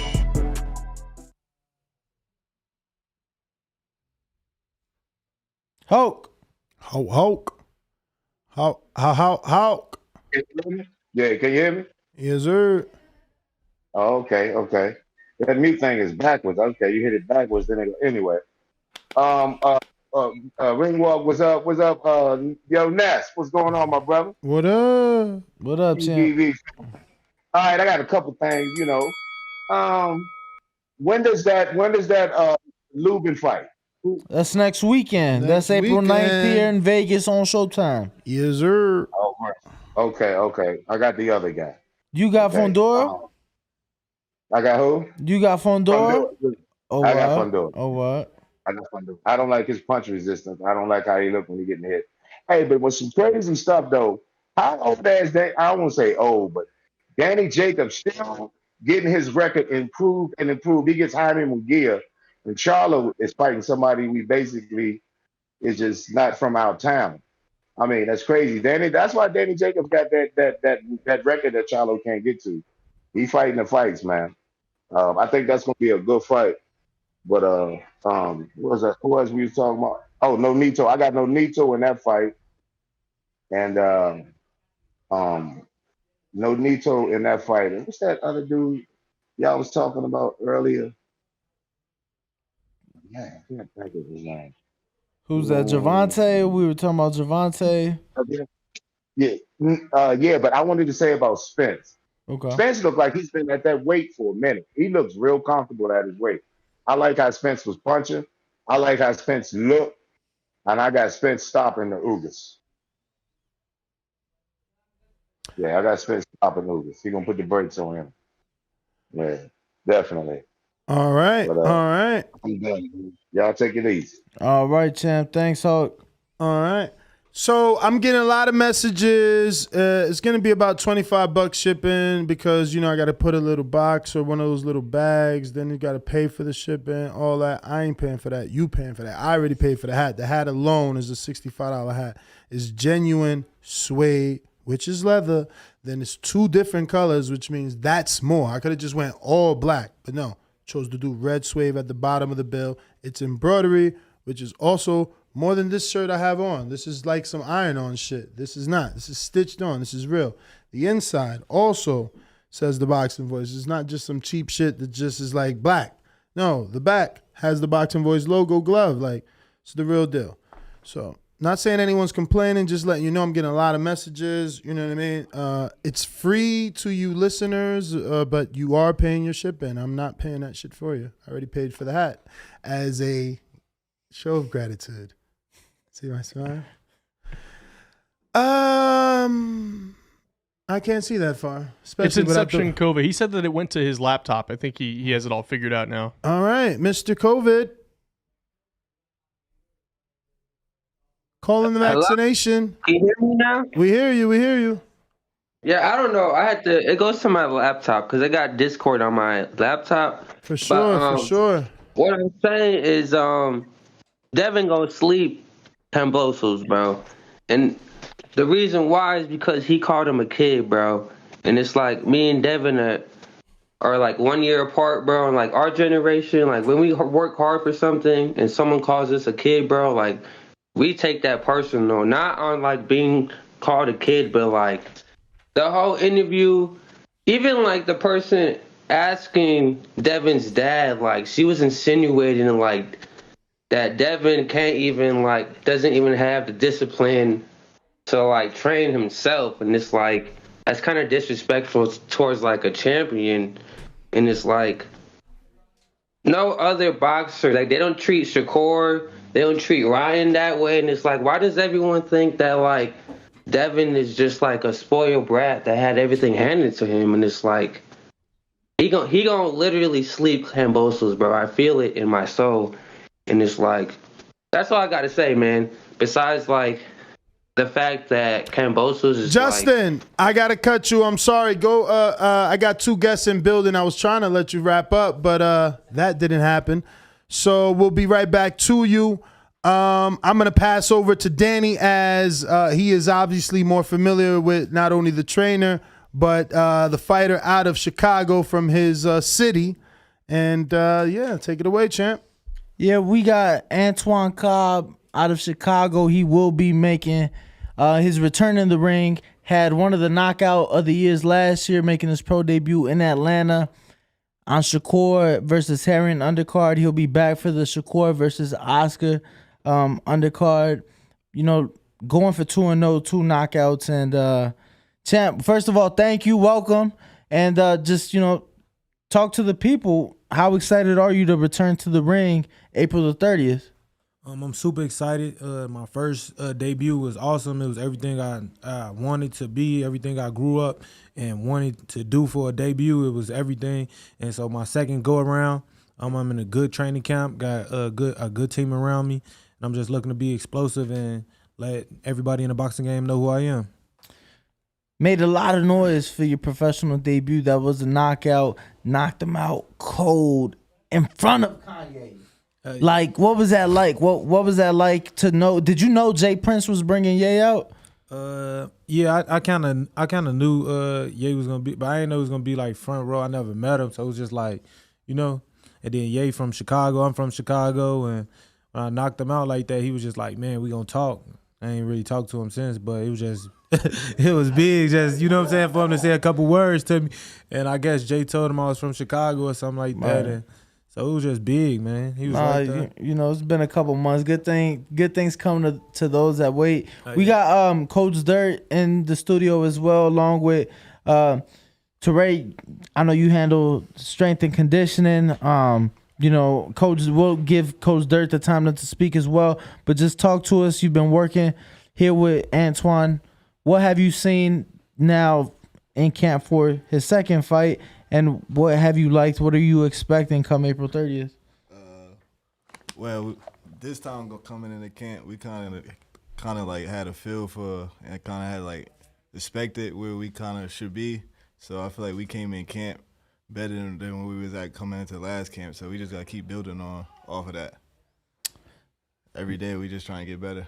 Now, Antoine, obviously signing to Shakur and to Jay Prince, being down there in Houston when they're down in Houston, here in Vegas, now that you guys are in camp, what have you been able to learn and pick from a lot of talent there in Shakur Stevenson, and you had the Jared Andersons of the world in camp with you guys. You know, a lot of talent coming out of there. What are you able to pick up from so young in your career?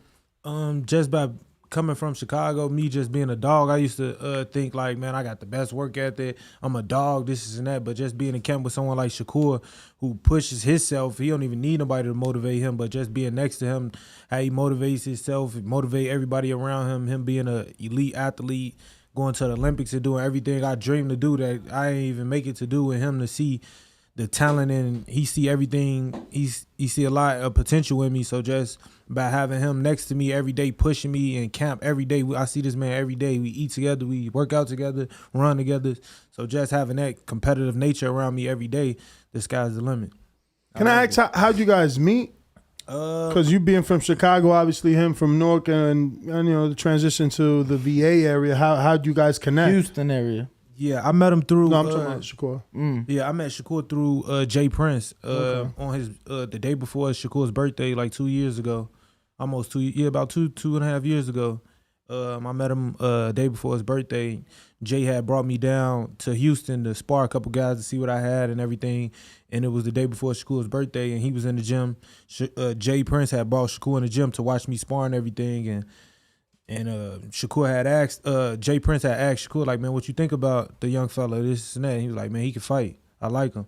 And maybe a year or so later, Shakur signed me and right next to Jay, so it all just worked out perfectly. Amazing. Great story. Coach, what's up, man? What's up? April 30th, Teray, you know, how confident are you going into the fight? It's a very hectic. I've been fortunate to be in the gym with you guys on several occasions here this camp, and very hectic. It seems like there's just so much going on. You got people working here, getting bag work, and you got guys over here doing the pads, and you got the guys over here on the speed bag, and you got the youngins in the ring sparring. It seems like there's just a lot going on. You know, just talk to us about the transition here in camp and, you know, expectations going into April 30th. Well, this kind of still like since the first fight was only 58 seconds, so we really didn't get the full experience of like with a full fight yet. So we hoping that we get in there, we could get a couple more rounds just to keep gaining experience. That's what it's all about, just gaining as much experience as we can, so when we get up to the bigger stages, we'll be ready. You know, they say that boxers don't get paid overtime, right? So why get the rounds if you could get them out of there earlier? But we see it time and time again with fighters who are able to get those first round or early on knockouts, and then it continues. Or they may go maybe, you know, the limit in the 4 to 6 round fights, but that's all they're used to going. How many rounds? What's sparring like for you guys in camp? Are you guys keeping it to like 4 rounds sparring?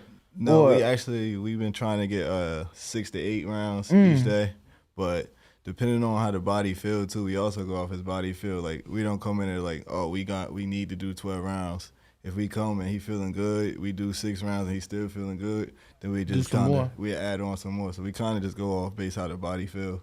We just kind of monitor the workload. Antoine, really quick, just, you know, what have you been working on?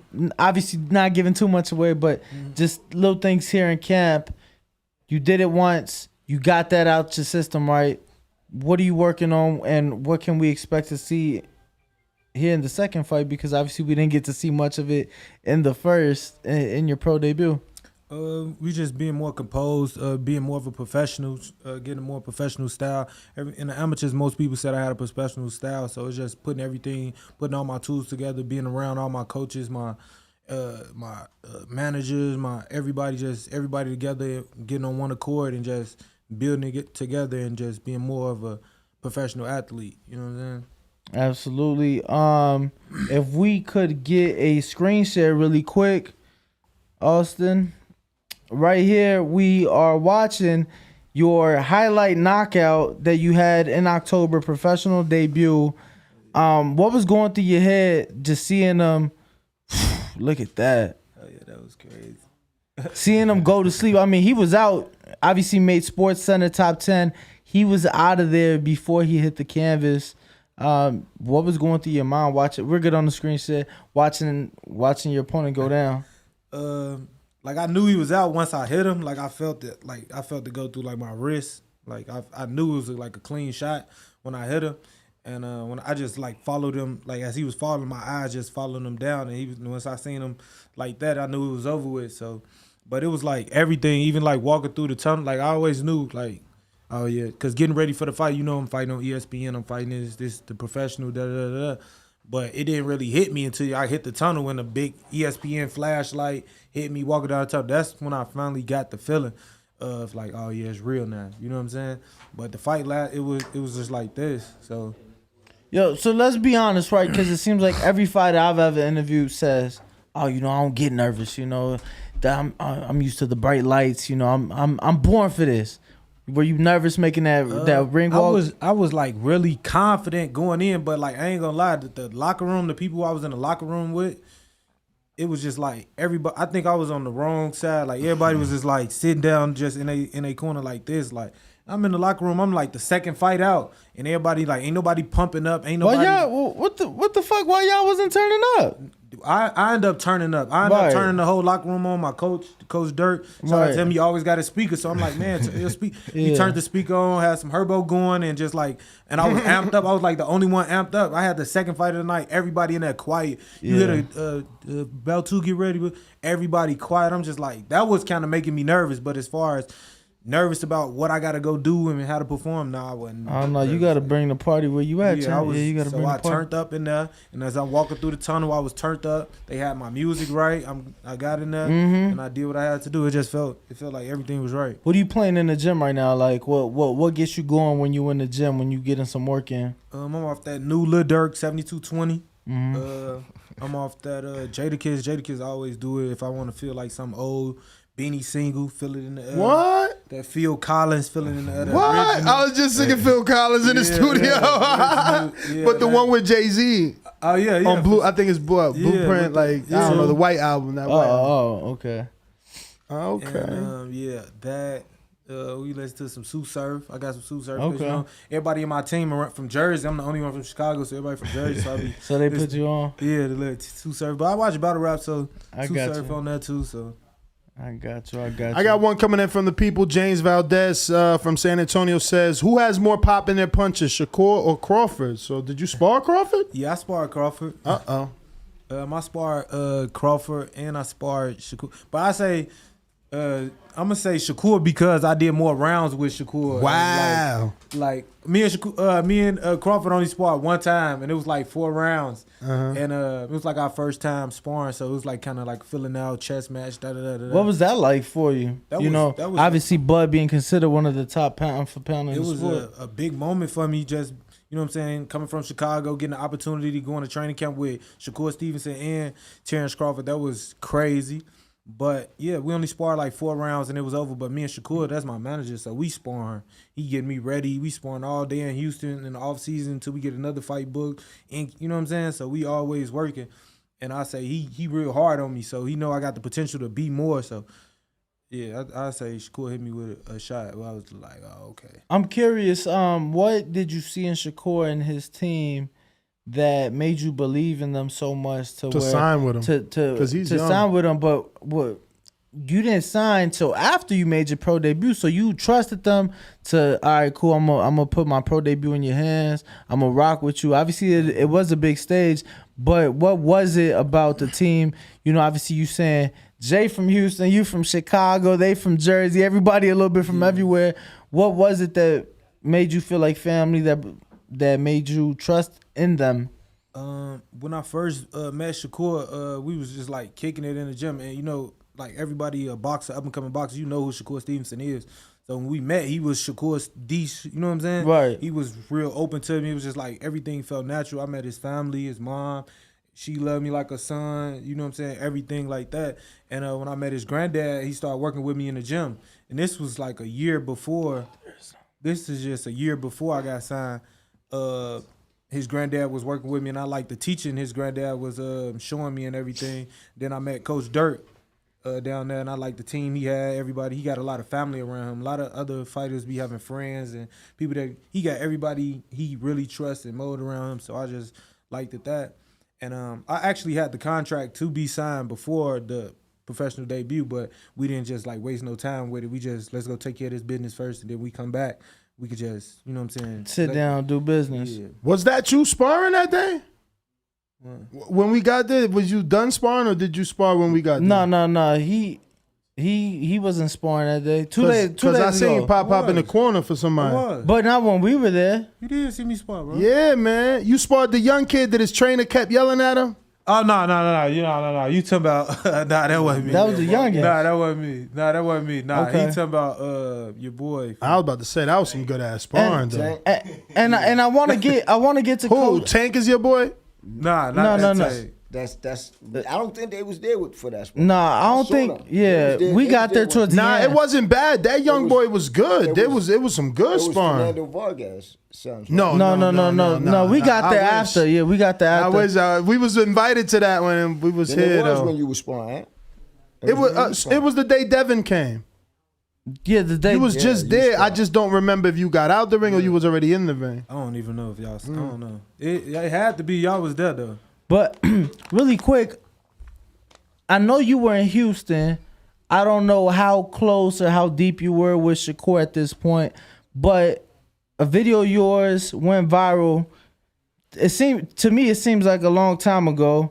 Can I get a screen share on this? But let's talk about this moment here where Ammo Williams got some sparring. There was in the boxing world, at least, definitely went viral.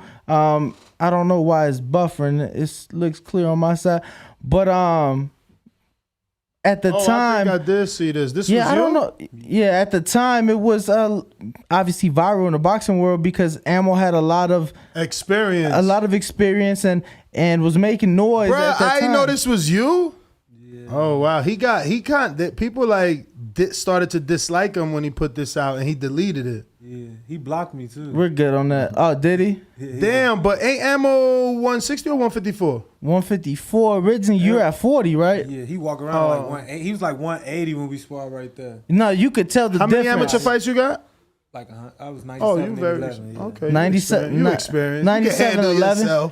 Yo, but Ammo was already pro. You still, I mean, you know, work is work. Yeah, work I mean, is work. Ammo was pro, and right now, what he got? 5 amateur fights, maybe 11. Pro? Yeah. Pro fights. Pro, yeah. I'm not sure. He probably only got like between 5 and 11. I highly doubt 11. I'm thinking more like 4 to 5. Who? Ammo. Nah, he got more than that. More than 11? He got like 10, 11. Yeah. He 10 and 0, 10 and 0. That's what I said. I said he ain't got more than 11. Yeah, he's 10 I'm and thinking 0. from 5 to 11, but yeah, 140. You probably was like what? 152. Yeah, I was probably like 52 exactly. That was like my first week in Houston. That was like right after Shakur birthday. So when I first came down, I meeting everybody. And so they trying to still see what I got. They putting me through trials and testing people. So we go down to Main Street boxing, and he down there just like got his cameras around and everything. People walking around with him, and he linked over like, man, Shorty working, and he looking at me. I'm like, Shorty, who is you, Shorty? And then he like, yeah, get in on the back end. I'm gonna do some rounds with you. Da, da, da, da. And that video that went viral, that was only one round. That was the first round. Like, boom, knocked him out. And it was over. Like, we only did one round. And then everybody in the gym was like, well, he walked up to me like, man, I got a fight coming out. I appreciate if you don't post the video. And then, so I'm like, I don't know the dude. I didn't know who Ammo Williams was. This is my first week in Houston. I don't know him. You had never heard the name before? Never heard of him. But Okay, he got walked you. up to me like, man, I got a fight coming up. I appreciate if you don't post the video. So I'm just like, all right, cool. Man, that man walked off the whole gym. Literally, the gym was packed. It was probably, this is home gym, 100 people in there. Everybody walking up to me one by one. Man, if you got the video posted, he be trolling people, man. Post the video. And then, so I finally found this Instagram where we in the gym, and I see him. I posted it, went viral. He blocked me, and then he shot me a text on Instagram before he blocked me. Like, man, what'd he say? He was like, man, if you come back, you a real champ. If you come back and give me my rematches for sparring or something like that, my next sparring day. And then we went down there, we sparred again, but it was like light. Oh, yeah, I did. Yeah, I went back down there because he, you know what I'm saying? I ain't want to, you know what I'm saying? Act like I'm running or, you know what I'm saying? We could do it again. But he was and I mean, obviously that second session had to be more intense. He had to be more alert. Yeah, he was way more alert. He was listening to his coaches more. And everybody in the gym like heard about what happened. So the gym is packed. Like around the ring, it's like looking like the doghouse. Man, he got the cameras right there. He finna get his lick back. Oh, I don't know this dude. And don't nobody know me. Who'd you come with? I just came with Coach Lloyd. I just came with like one of my coaches from Chicago, named Coach Lloyd. It was just me and him dolo. You for a long time worked with Montel Griffin, right? Oh yeah. No, that's good. Shout out Montel. In front of you though, you got Coach Dirt. For those who may not know, talk about Coach Dirt. Let them know. I don't want to misspeak, but if I understand correctly, this is your head trainer, correct? Yeah. Coach Dirt. So first of all, Coach, thank you for coming. Thank you for coming to the studio and joining us live on the show. Coach, right here, Antoine Cobb. For the people that may not know, a lot of people don't want to know, looking to be 2-0. Why should the people tune in to watch him on April the 30th? Oh man, he's an awesome fighter, spectacular fighter actually. I kind of fell in love with Ant's ability to fight within the first few weeks of working with him. His work ethic was somewhat unmeasurable. It was intense, and I liked it. That's my type of personality. I'm a very intense guy. We kind of meshed right away. He also was very keen on what he was looking for. You know, he spoke to myself and Wale about what he wanted, what he wanted to be futuristically in terms of boxing, and it all sounded good. It made sense. So you know, I bought into his dream and his idea. Right. And just being a older, younger black man, I figured why not, you know, stick my neck out as far as I possibly can and just go in with him and see if we could get something together. Wale bought in, Shakur bought in. Shakur already loved his ability to fight, so it just made sense for us to just kind of put everything together. Now, for most young fighters, you don't get the opportunity to have a great a current great in the sport in your gym to learn from. What do you think Antoine's been able to learn from Shakur, whether it be in or out the ring? Wow, man, that's, to be honest, technique, fundamentals, work ethic, professionalism. It's I could go on for days, man. Shakur is he eats, sleep, shit, breathe boxing, and he get to be a part of that. He get to live that with him, day in, day out. For me, and I got to tell you, bro, it was a nice experience being in Atlanta to watch you get your pro debut win. But after the fight, he hit me up. He's like, yo, you out there partying, clubbing? I'm like, I'm at Waffle House with it. And we were at Waffle House together. It was my first time having Waffle House, and it was what? Yeah, I never had Waffle. I never had. Second. That was like your second. Only your second? Y'all had the blueberry waffles at least? Nah, I just got like the breakfast. It was closed inside. It was a long line. Man, we was out there for like an hour and a half. Just on the outside. Just know it's a long line because the waffles good, man. Yeah, especially if you go to one that has like all the toppings, because not everybody got the strawberry. I loved the food, but it was just cool. Like after the fight, Champ, what you about to do? I'm getting some food. We going to Waffle House. No, that's cool.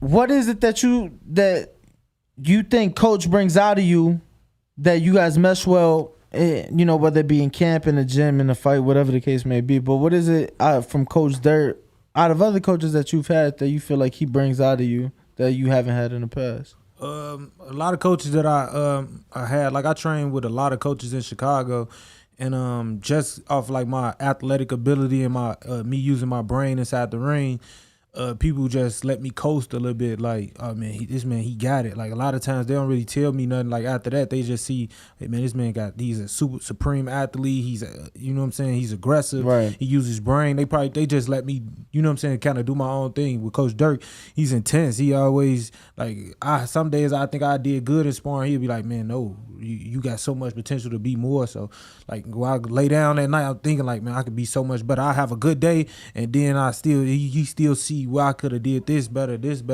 Even on bad days, he'll motivate me like, man, you still did good, right, but you can be so much better. You know what I'm saying? So he always motivate me. He's patient with me. That's the most important thing. You know what I'm saying? You don't want nobody who's not patient with you. I got a coach that's patient with me. He believe in me. That's all I can ask for. So the sky's the limit with that. What kind of sparring you been getting this camp?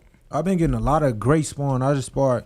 We training at our primary gym is top ranked boxing gym, so you never know who finna walk in there. That's true. You know what I'm saying? So Shakur got his sparring partners, and then we working with Frank down at top rank. He's getting us good sparring every day. We doing 4-minute rounds, 6 to 8 4-minute rounds. Don't let them know. Oh yeah, not too much. But we trying on the elite level. You know what I'm saying? We taking it good, and we elevating every day. Let me ask you something though, Coach. When you put a guy in there for 4 and 5 minutes, doesn't that force them to change the game plan and work with the clock? So now they know they got an extra 2 minutes, so you got to conserve some of that energy for Honestly, most of the guys don't know that they getting in on that 4-minute clock. Oh, okay. So you don't tell them for what? Like we in there, we working. These are our, this is what we do. All right. And if you get drowned, you get drowned. Like you work your ass off. You condition all year. Boxing is all year. Yeah. So this is what we do. Man. So Antoine, I want to ask. When did you start and why did you start? When did I start boxing? Boxing, yeah. My dad put me in boxing like when I was a kid, like 5 years old, down in Stateway Projects down on the low end of Chicago, with Coach Frank Smith. It was down there. I was just a bad kid. I'm always getting From into the suburbs. So he just put me in that to try to give me an outlet. So I boxed when I was 5, 6, 7, stopped, came back when I was like 10, 11, stopped. So it was like an on and off thing, but when I finally What was the stopping? Streets calling you? Nah, it was just like doing all type of other different things. Like it just, you know what I'm saying? I played all type of sports. Football, you got to gain weight. Boxing, you got to lose weight. So, you know what I'm saying? But when I finally committed 100% to boxing is when I got kicked out of college for fighting my freshman year. And came back home, ain't had nothing to do, can't go to college, can't go to school, right? You know what I'm saying? So I was just like, man, I'm gonna start back boxing. Started back boxing, won a Golden Gloves, won another Golden Gloves, won another Golden Gloves. Yeah, we stuck with it forever. So, yeah, that was in like 2016. I won my first Golden Gloves. And then I've been on that track to just being a professional. All I cared about was being a professional athlete. I wanted to be a NFL, go to the NFL, whatever. I used to wrestle. I was a state champion at wrestling. So when I came back to boxing, I just wanted to be a professional athlete. I would love working out. So now, Yo, I heard you say wrestling automatically. I wonder did oh my did God. Bud Crawford try to get you? yeah, man, yeah. Yo, why did I automatically assume he was gonna try and wrestle you on the mat? Oh yeah, but he didn't know I wrestled. Like when Shakur brought me in the camp and all of that. He too little. He too little. This and that. That's what Bud kept telling me. Like I'm too little. I'm too little. And then so we on the inside, like we sparring. We on the inside, and I grabbed him, and he hit me like with a wrestling move on the inside. But we boxing. He hit me with like throwing me. Woo woo. And then we finished sparring or whatever. I'm like, man, you used to wrestle. He like, yeah, used to wrestle. He just grabbed me and we bodies just going crazy. Yeah, that was crazy. And it was and in the gym we was in, is a mat like right on the other side, like in the rings. The mat was right there, so we on the mat. He slammed me, we rolling all over we was going crazy, man. That's an amazing experience, man. Yeah, it was dope for sure. Shit, that. What he just described, that's how I feel. I'm like, damn, I'm playing ping pong with the champ. Now that I feel like it was more so towards the end because I was getting my ass whooped at the end. So it's like I'm just finishing the game, right? Yeah. And I'm like, damn, I'm playing ping pong with the champ. I'm like, that's pretty cool. That's pretty cool. Yeah, that's dope, man. Definitely. Especially where we come from, bro. For sure. I mean, he's been to Chicago and I had him meet up with a friend in Roseland. To make a purchase, and he called me because he was downtown. He was like, "Bro, this shit like a documentary." Because he drove from downtown on Michigan Ave, took Michigan Ave all the way to Roseland. Dang. So he literally seeing like the whole city. I seen the whole transition, bro. He like, bro, this shit like I seen that shit go from like the wire.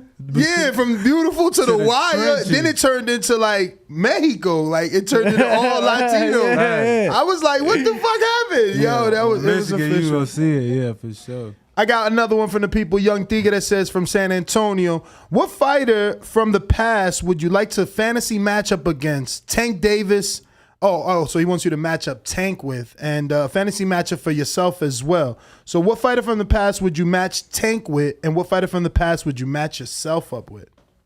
Tank and the lightweight. I want to see Tank versus like what you call that? Like a Sweet Pea. You know what I'm Okay. saying? Yeah, Pernell Whitaker. Yeah, like a Sweet Pea or who else? Tank is Zab at 35. Duran. Ooh, Zab. I automatically go to Duran, but I didn't want to ruin his pick. Yeah. So I stood quiet. Buddy McGirt. Buddy Damn. McGirt and Tank. I want to see that. But I want to see that because Buddy be talking greasy. Yes, bro. he gonna say, what's my man name, the Drunken Master? Emmanuel Augustus. Bruh, why he came on here and told us that dude would beat Earl? Yeah. He said Drunken Master would beat Earl. That ain't a wild statement, though. I'm only saying like you saying it like it's so like, man, that's crazy. Drunken Master, his styles make fights, man. That I man, hear you, but we talking about Floyd Mayweather said that was his toughest opponent, bro.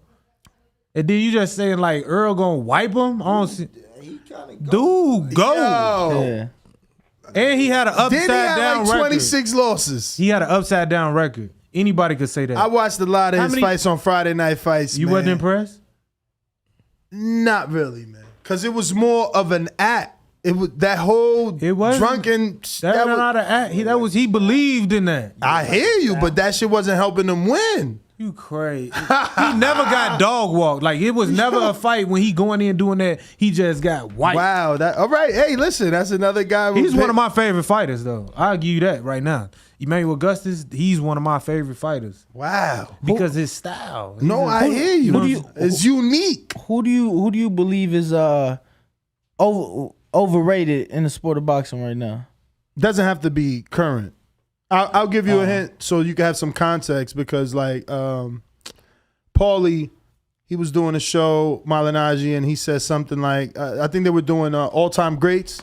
So he put B-Hop in the all-time great, Roy as an all-time great. What B-Hop? Bernard? Yeah. And then he put Kawasaki as overrated. So that kind of bothered me because Kawasaki beat both those guys, and it's like how you got this man as overrated, but those guys are all-time greats.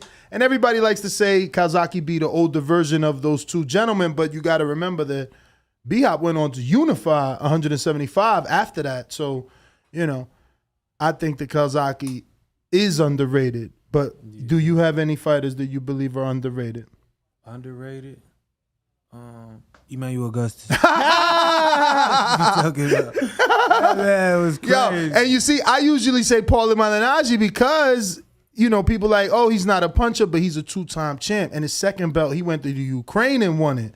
So I think he's underrated because people just continue to be like, oh, he can't punch, he can't. But it's like, yo, how you win a title twice and won on the road, like Facts. in Ukraine? So I didn't know he was from Chicago. Who? Emmanuel Augustus. Oh, that's why you going hard. What? I should have known. I didn't know neither. I didn't know he was from the crib. He's tough. Yo, I didn't know. He's tough, man. Now, I heard that quote about Floyd, you know, saying that was his toughest fight, but I mean, we're going to have to do a film study, see how tough it was, man. It was tough. I watched People it. thought Maidana was tough. Floyd was laughing like, oh, y'all want to pay me again to beat him? Right. Like, I don't know. Even Castillo won. I scored it for Floyd.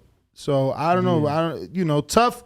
That was tough for me. Is like 5'7", you know, but 8'4", 9'3". That's you coasting. You don't think 8'4" is like, all right, you got some. Man, 8'4". That's coasting. Yo, if I give you 4 rounds, That's coasting. yeah, and I take the last 6, I'm just out. Bye. You know what I'm saying? Like, nah.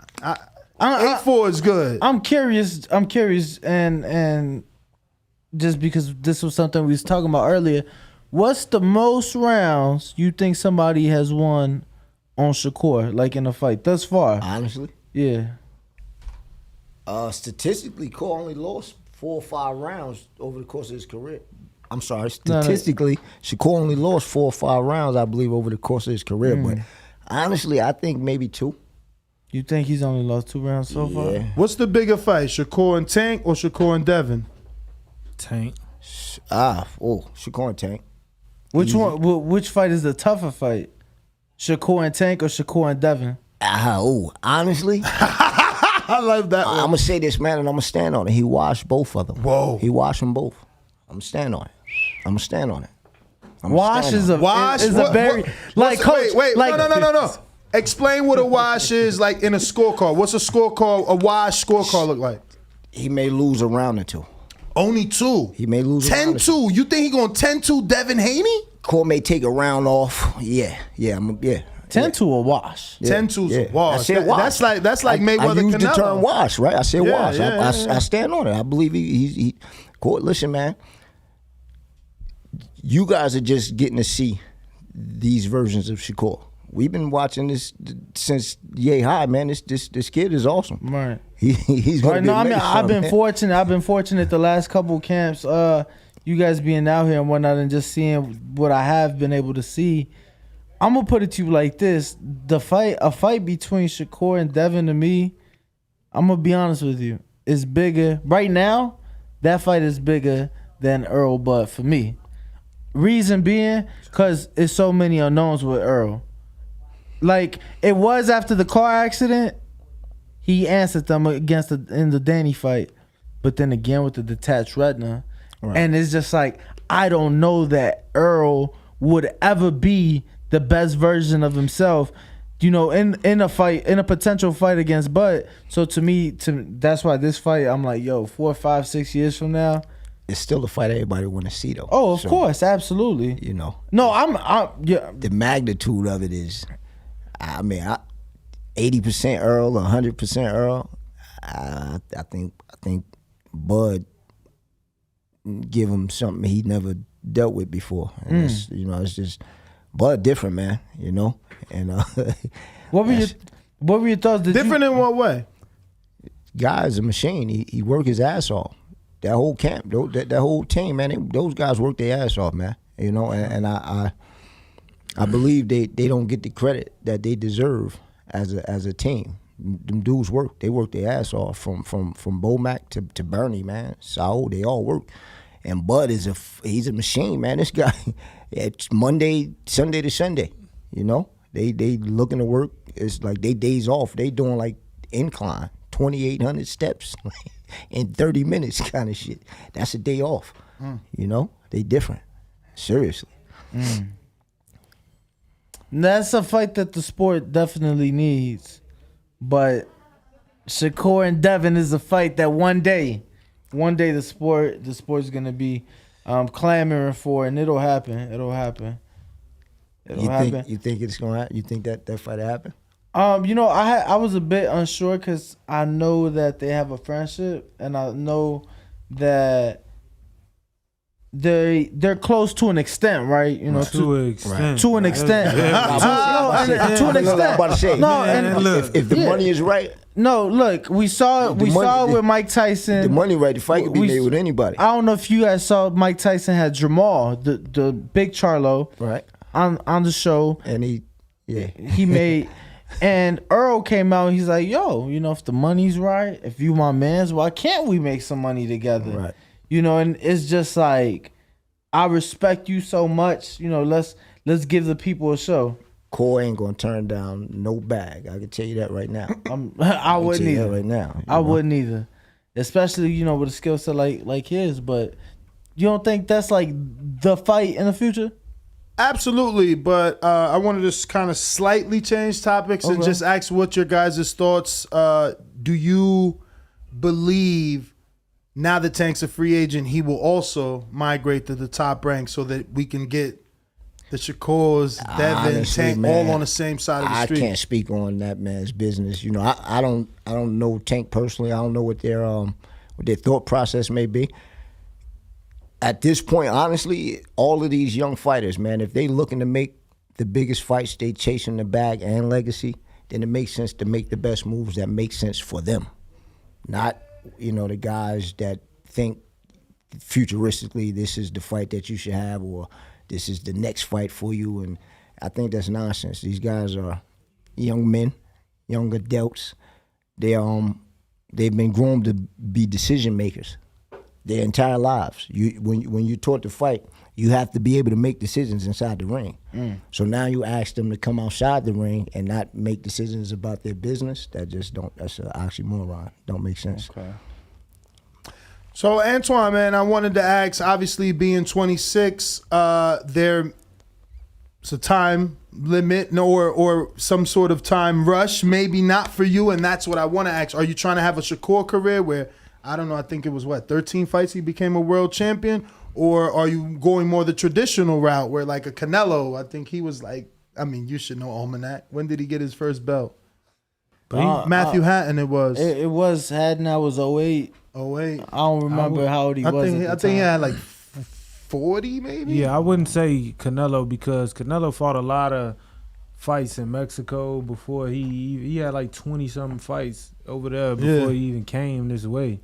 So I wouldn't say that, but I would say I'm not in a rush to rush my career or anything like that because I got a great team behind me. You know what I'm saying? I'm not rushing anything. I want to take my time, and when the things make sense and it, you know what I'm saying, then we're gonna push for the world title. But I'm locked in with these guys. You know what I'm saying? We family now. We together every day. We're on the same track. We're on the same accord.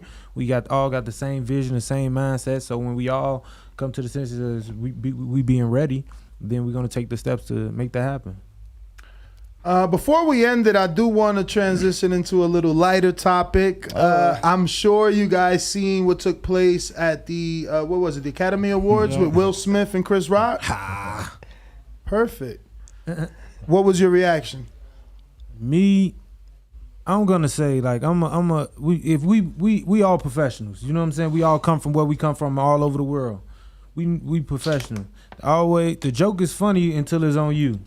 I feel like Will Smith was wrong for that. You know what I'm saying? Thank you. I feel like he was wrong for that. We professionals. And I would talk to him outside. Chris Rock been having a vigorous career. Everybody know Chris Rock. He's a harmless dude, funny. You could talk to him backstage like, man, my wife going through this, man. You got to get on the internet and apologize. But as far as slapping. You know what I'm saying? Black people, we going through enough. Then you go up there, y'all the role models of everything that's going on, and you go up there and do something like that, and got us on the internet looking like, oh, is it fake? Is it real? Oh man, what is they doing? This and that. But I don't know. I just feel like it was a joke. Take it as a joke. You shouldn't put your hands on nobody for no words. He ain't touch you physically. It should have been talked about and pushed on. Well, I don't know. I feel like he was wrong for that. What about you, Coach? I plead the fifth. What? No, seriously. Honestly, man, I have a wife. She has MS. So in that moment, first of all, my honest opinion, I think that shit was fake. His posture, like the way he slapped him and ended up with the stance after the slap, it wasn't real to me. So it's hard to honestly like take that serious. Now, if that moment was a real moment, man, it's not a good look for Will Smith. It's not a good look for our community, so to speak. You know, it was that's his first Oscar, right? I am not sure. Yes. Yeah, that's his first Oscar. I'm being told yes. So now you've been nominated for your first major, right? And I guess what they consider a major award in that arena or whatever the case, and it's tainted now because you 90 on the seconds. Stage, you slapped the shit out of somebody, Yeah. you know. Yeah. And no, I just kind of think we as a grown man, and I don't mind being violent, but that wasn't the place for that. So to continue with that topic and just make it a little lighter, the internet obviously is undefeated. So when that took place, everybody's been making memes like he wouldn't have slapped Chris Rock if Chris Rock was The Rock. See, I'm shocked, my man. He 25. Oh, because of the last name, Chris Rock, and I don't know, but the internet. I'm glad he's seen. Okay. So everybody's thinking, oh, Will won't do that if it was Dwayne Johnson. I want to go to him first. You're the trainer. I watched Muhammad Ali. I know boxing's no game. I believe Will legit learned how to fight. We know he's done pad work with AJ when AJ was in the Olympics. His mannerisms that he learned to do the Muhammad Ali movie makes me feel confident that he should be able to beat the very overly muscular Dwayne Johnson in a heavyweight fight if they were to box with boxing rules. I think The Rock is just too muscular. He'll get tired after 3. Coach, how do you feel if we were able to sign this fight? Is Will, putting himself in danger, or can he outbox The Rock? I agree with you, man. Thank you. Rock, Yeah. Cap. They've been hating on that. That's cap. That's cap. You don't think Will can outbox him? Cap. Did you watch Muhammad Ali, the movie when he played Muhammad Ali? Yes. You really? You see how he's popping that jab? It's a movie. Man, he learned You gotta realize The Rock has been an elite athlete his whole life. He went to the U. Wrestling is choreographed. No, for college football, Canadian football. He getting down in 3-point stances. Okay, but we talking about being an athlete, being rough, being tough. We talking about he was a lineman. Okay, so we that's go like sumo wrestling. Okay, so you gonna pick an actor over an athlete? Bro, Will is from Philly. They both actors. On the playgrounds and he where got I in spent one most little of my fight days. and his mom got scared. And Hey, but remember, he got into that fight. Man. He got into that fight, yo. Now, I think, and another thing, I don't know if y'all remember on the red carpet, some dude tried to kiss Will. He pushed him off and jabbed him. Kiss me on my lips, man. What? He jabbed him. No, he did. He slapped him like this. It was a flick jab. Come on, you a boxer. That was a flick jab. He slapped him like this. It was a little open hand. Man, just kiss me on my lips. Yeah. He said, no way, yo. I just watched that video. Me too. Somebody tagged me so I could pre-post it and show her. That, man. I'm good with the coach. The coach said I can't believe Will y'all could do picking an actor over an athlete. That's preposterous. Yo, you don't play boxing. He learned. We talking about Fast. We talking about The Rock from Fast 5, man. Yeah. Swole. He never exactly. And you talking about Ill Will. So listen. Come on. So here's my theory, right? We all know AJ is muscular, right? Anthony Joshua. And we call him what? A 4-round fighter. He get tired after 6. We got like 4 fights we could pull to where he got tired, had to recover. And he's actually a boxer all his life. He actually had an amateur career, won a gold medal and a championship. You gonna tell me this other weightlifter, get out of here. So how you just gonna say Will gonna do 12 rounds? Will might be a 2-round. Oh, he send me this. He ain't see the sparring. Will dropping dudes left and right, man. Bro, it was part of. It was part of. You gotta do it in prime though, bro. Because it's just you gotta say it was part of the film. I say I Am Legend Will Smith might stand a chance for real. I Am Hey, Legend. can I get a screen share real quick? Is that the sparring? No, this is not the sparring. You find the sparring. So this on screen, I just want y'all to see how aggressively he just took the mic out my hand. Hold on, it's coming up. He just snatched that shit out my hand when I asked the question. Look. He said, "Give me that shit." Yo, and I was trying to pull it back. He was like, "No, give it to me." You was trying to take it back.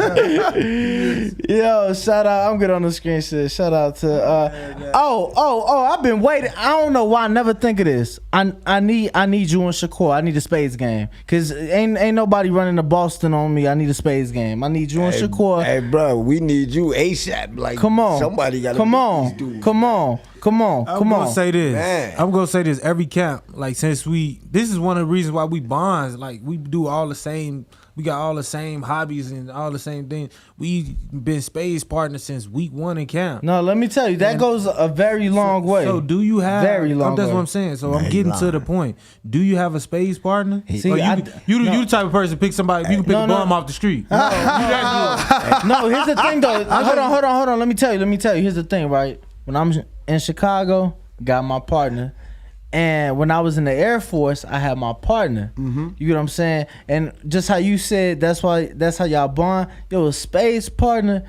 Yo, that's like, and I'm not trying to be funny, but that's like your significant other. You know what that look mean. When your girl mad, see what I'm saying? When your girl mad, you see it in her face. You ain't gotta say shit. She ain't gotta say shit. Mm-hmm. She ain't gotta call you out your name, right? That's your space partner. Yo, when my space partner, when we look in each other's eyes, they know. Man, I ain't got no 4. So what? We got a bid 4. I got a question for you. So what I'm saying is, that sound like an excuse. Can you play with a bum off the street? Yeah, it don't matter because I'm like that. Right. I'm like that. I knew when I looked at you, I knew you was that type. I'm like that. And then best believe it's gonna come a point in time in the game when I'm gonna stand up on y'all. Let's fucking smack the table with the fucking cards. But you know I'm ready. He played with little jokers though. We play with jokers. Yeah, I play it all. I play it all. Joker, Deuce, Ace. I play it all. You play Ace down. I play it all. They cheat, man. Say it again. They cheat. You ain't finna say that. I fired this dude just for the record. He should call partner by default. I fired him in week 1. They was cheating, coach? Yeah, after he got an L with me. Nah, I mean, Cord. Hold on. Cord's a crafty cheater, man. And this dude, you know. Who'd you run to Boston on? Yo, he called him a crafty cheater. Boston on Jay Prince. Pop, Coach Wally. Oh, Jay Prince and Pop. Because I'm going to be honest, I'll renege before I let somebody boss me. Yo, see. You a real space player. I'll renege before I let somebody boss me. He tried to say I'm ass because I'm not. I don't care. But listen. The only way I'm going to renege, honestly, is if the circumstances are I'm about to get a Boston. Yeah. That's the only time I'm ever reneging. Bro, he reneged. Cheating, man. A game 6-7, he gonna renege. No, it's like a low blow. It's like a low blow. It's like a low blow. Sometimes it's like a low blow. Sometimes that's your only resort. You just gotta do what you gotta do, yo. And then catch me later, right? Catch me later. You know, because I'm not just willing to go out. And I'm gonna be honest. I'm gonna be honest with you. You gotta be a real space player to catch some renege. This dude, yo, he watch everything. Oh, look, here go the will. Don't look at the pad word. Don't look at the pad word. We're gonna skim through that. Swinging like that's the most important part. Nah, because that was early in the camp. Look at that left foot. Look at that left foot. You see how he looked? He got more bid. He got more bid there. Look at him dip under that that's shit. The same slap he hit with Chris. Here we go. Look at him on that back foot, coach. Look at him on that back foot, coach. Look at that 1-2. Ain't dipped under. I might change my mind. Here go the pick. Look, watch this drop. Watch he drop him though, coach. Watch he drop him. He about to drop him. Look, he gonna drop that right on him. Look, he spun him. You see that? Man, this is part of the acting. Right, They rehearsing their moves. This ain't rehearsing. Look, he ain't even landing. Right. Look, he ain't even landing. All the lights. All the lights. Look. He about to drop him. Look at them left hooks. Oh my God. What? Yo, out of control. Yo, Will, drop him, baby. He did drop somebody. Oh, he about to put this guy Just down. put hands on him too. Look at him. Where's the knockdown? Oh! That was fake. What? He didn't even hit him. Rewind that. I'm gonna rewind that. I'm He didn't even hit him, bro. Yo. He didn't hit him, bro. Go back. Oh, the right hand caught him. No, the right hand did not land. Right hand. Look. It's that Sonny Liston right hand. Hell no. Hey, yo, that was that Sonny Liston right hand. The Phantom. The Phantom. Take it down. Oh, man. Oh, that was hilarious. Yeah, I'm still going well, for real. He more agile. You see how agile he was? It was disgusting. That Ali shuffle, you ain't like that Ali shuffle? Did you like the slap he put on Chris Rock? Like, did you see the form and everything? No. He should have backhanded him. I ain't like the smack. He should have backhanded him. Yeah. It wasn't. You ain't like the it's not slap? That's the same believable, performance I just seen. Coach, so you're from... He definitely was slapping with his left hook. Real quick, just another thing related to this that we was discussing earlier. Coach, from Newark, right? Mm-hmm. I've been to Brick City. It reminded me of, a little bit of Chicago. Keep trying to tell him. Hell yeah. But I want... What part of Newark you from? You across town? Oh, across town. Hawthorne Ave, Southwood District. I'm over on Park Ave, over where the poppies be, you Clinton know? Ave, Latino 18th. side. Yeah, that's the north side. Yeah, north side. North Fork. North, baby. Yeah. 4th Ave and 12th Street. What up? They get money over there. No, yeah, my man's get some money. You see his vet out front, Coach. You see my man. Nah, but what is more disrespectful?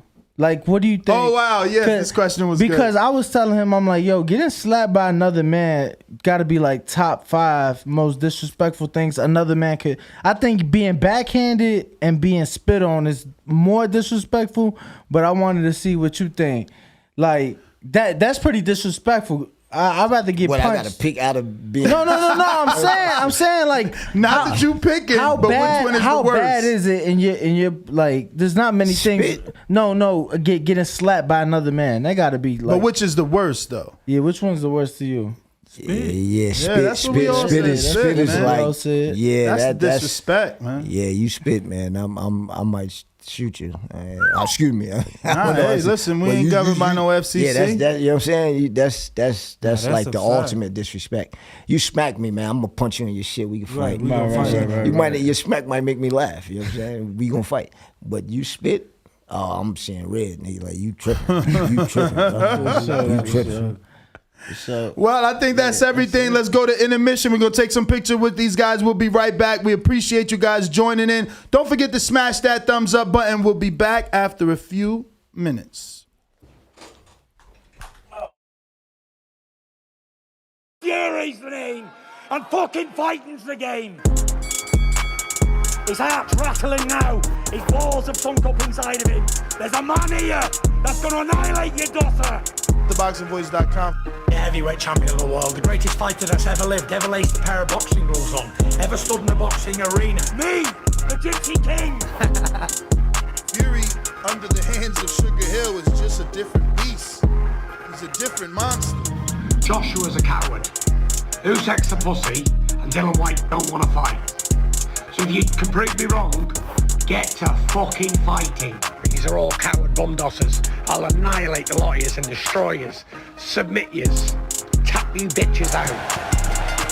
Fury's just too intelligent. When he has to box, he boxes. When he's got a triple jab, he triple jabs. If he holds a handful of stones and throws them at me, he may have a chance of landing something.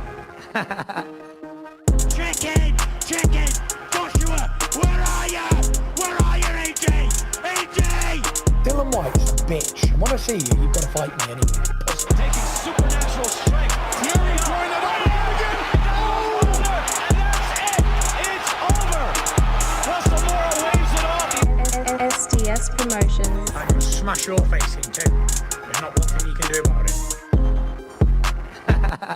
Fury's the name, and fucking fighting's the game. What up, what up, what up, what up? Welcome back, ladies and gentlemen. That was an amazing episode, jam-packed. We talked a lot of boxing, and we had a couple of guests. We got a great poll going right now. The Rock versus Will Smith. Who wins? I got Smith by KO, Rock by KO. 40% Smith by KO, 37% Smith by unanimous decision, 15%, and Rock by decision, 8%. So, you know, they're giving Will the edge to win by decision, which is how I think he would beat the bigger man. And, you know, oddly enough, the knockout is pretty even. I mean, he's only off by 3%. So Right. Will has some good odds there on that fight. We got some callers on Blog Talk. No one's pressed 1. And on Discord, looks like we're done. So I'm going to check these super chats, and we might be wrapping up because it was a long night. I do want to announce a few things. We got Kelvin. Shout out to Kelvin, longtime listener, Patreon since 2016. So just know I'm checking my list. If you're not a Patreon, I can't be helping you out with these magnificent hats. But my man Kelvin is, and he's going to be receiving his to New York shortly, as well as Kenneth as well. So shout out to both Kelvin and Kenneth, who've already sent their $25 to receive their free hat. And obviously it's for shipping in a little box so it doesn't get crushed, you know. But also, you know, you gotta be a member of YouTube or at least a Patreon in order to receive it. Yeah, I think that's pretty much it. We have nothing else to announce. Oh yeah, I do want to shout out 2 new Patreons. All right. Returning Patreon, Dual Ingram. Shout out to him. He's back and he paid for the entire year. That's badass. Shout out to him. That's badass, you know. Keep that. You know, pay it once and never. Shout out to Big Fish Vega, who also paid for the whole year. Shout out Big Fish Vega. Big Fish doing what big fish do. Right. And shout out to Supreme Tax. Happy to see you back as well on the Patreon gang. And shout out to new member Dot from Baltimore. Shout out B More. So shout out everybody that joined us. Remember, current Patreon and YouTube members, you can receive a brand new hat if you want it. Suede black, red suede on the bottom, a bunch of stuff. Just press rewind. I'm done. It's hot as fuck in the studio. Nest GTO, Instagram and Twitter. We up out of here. Ring Walk Danny. Call him Ring Walk on my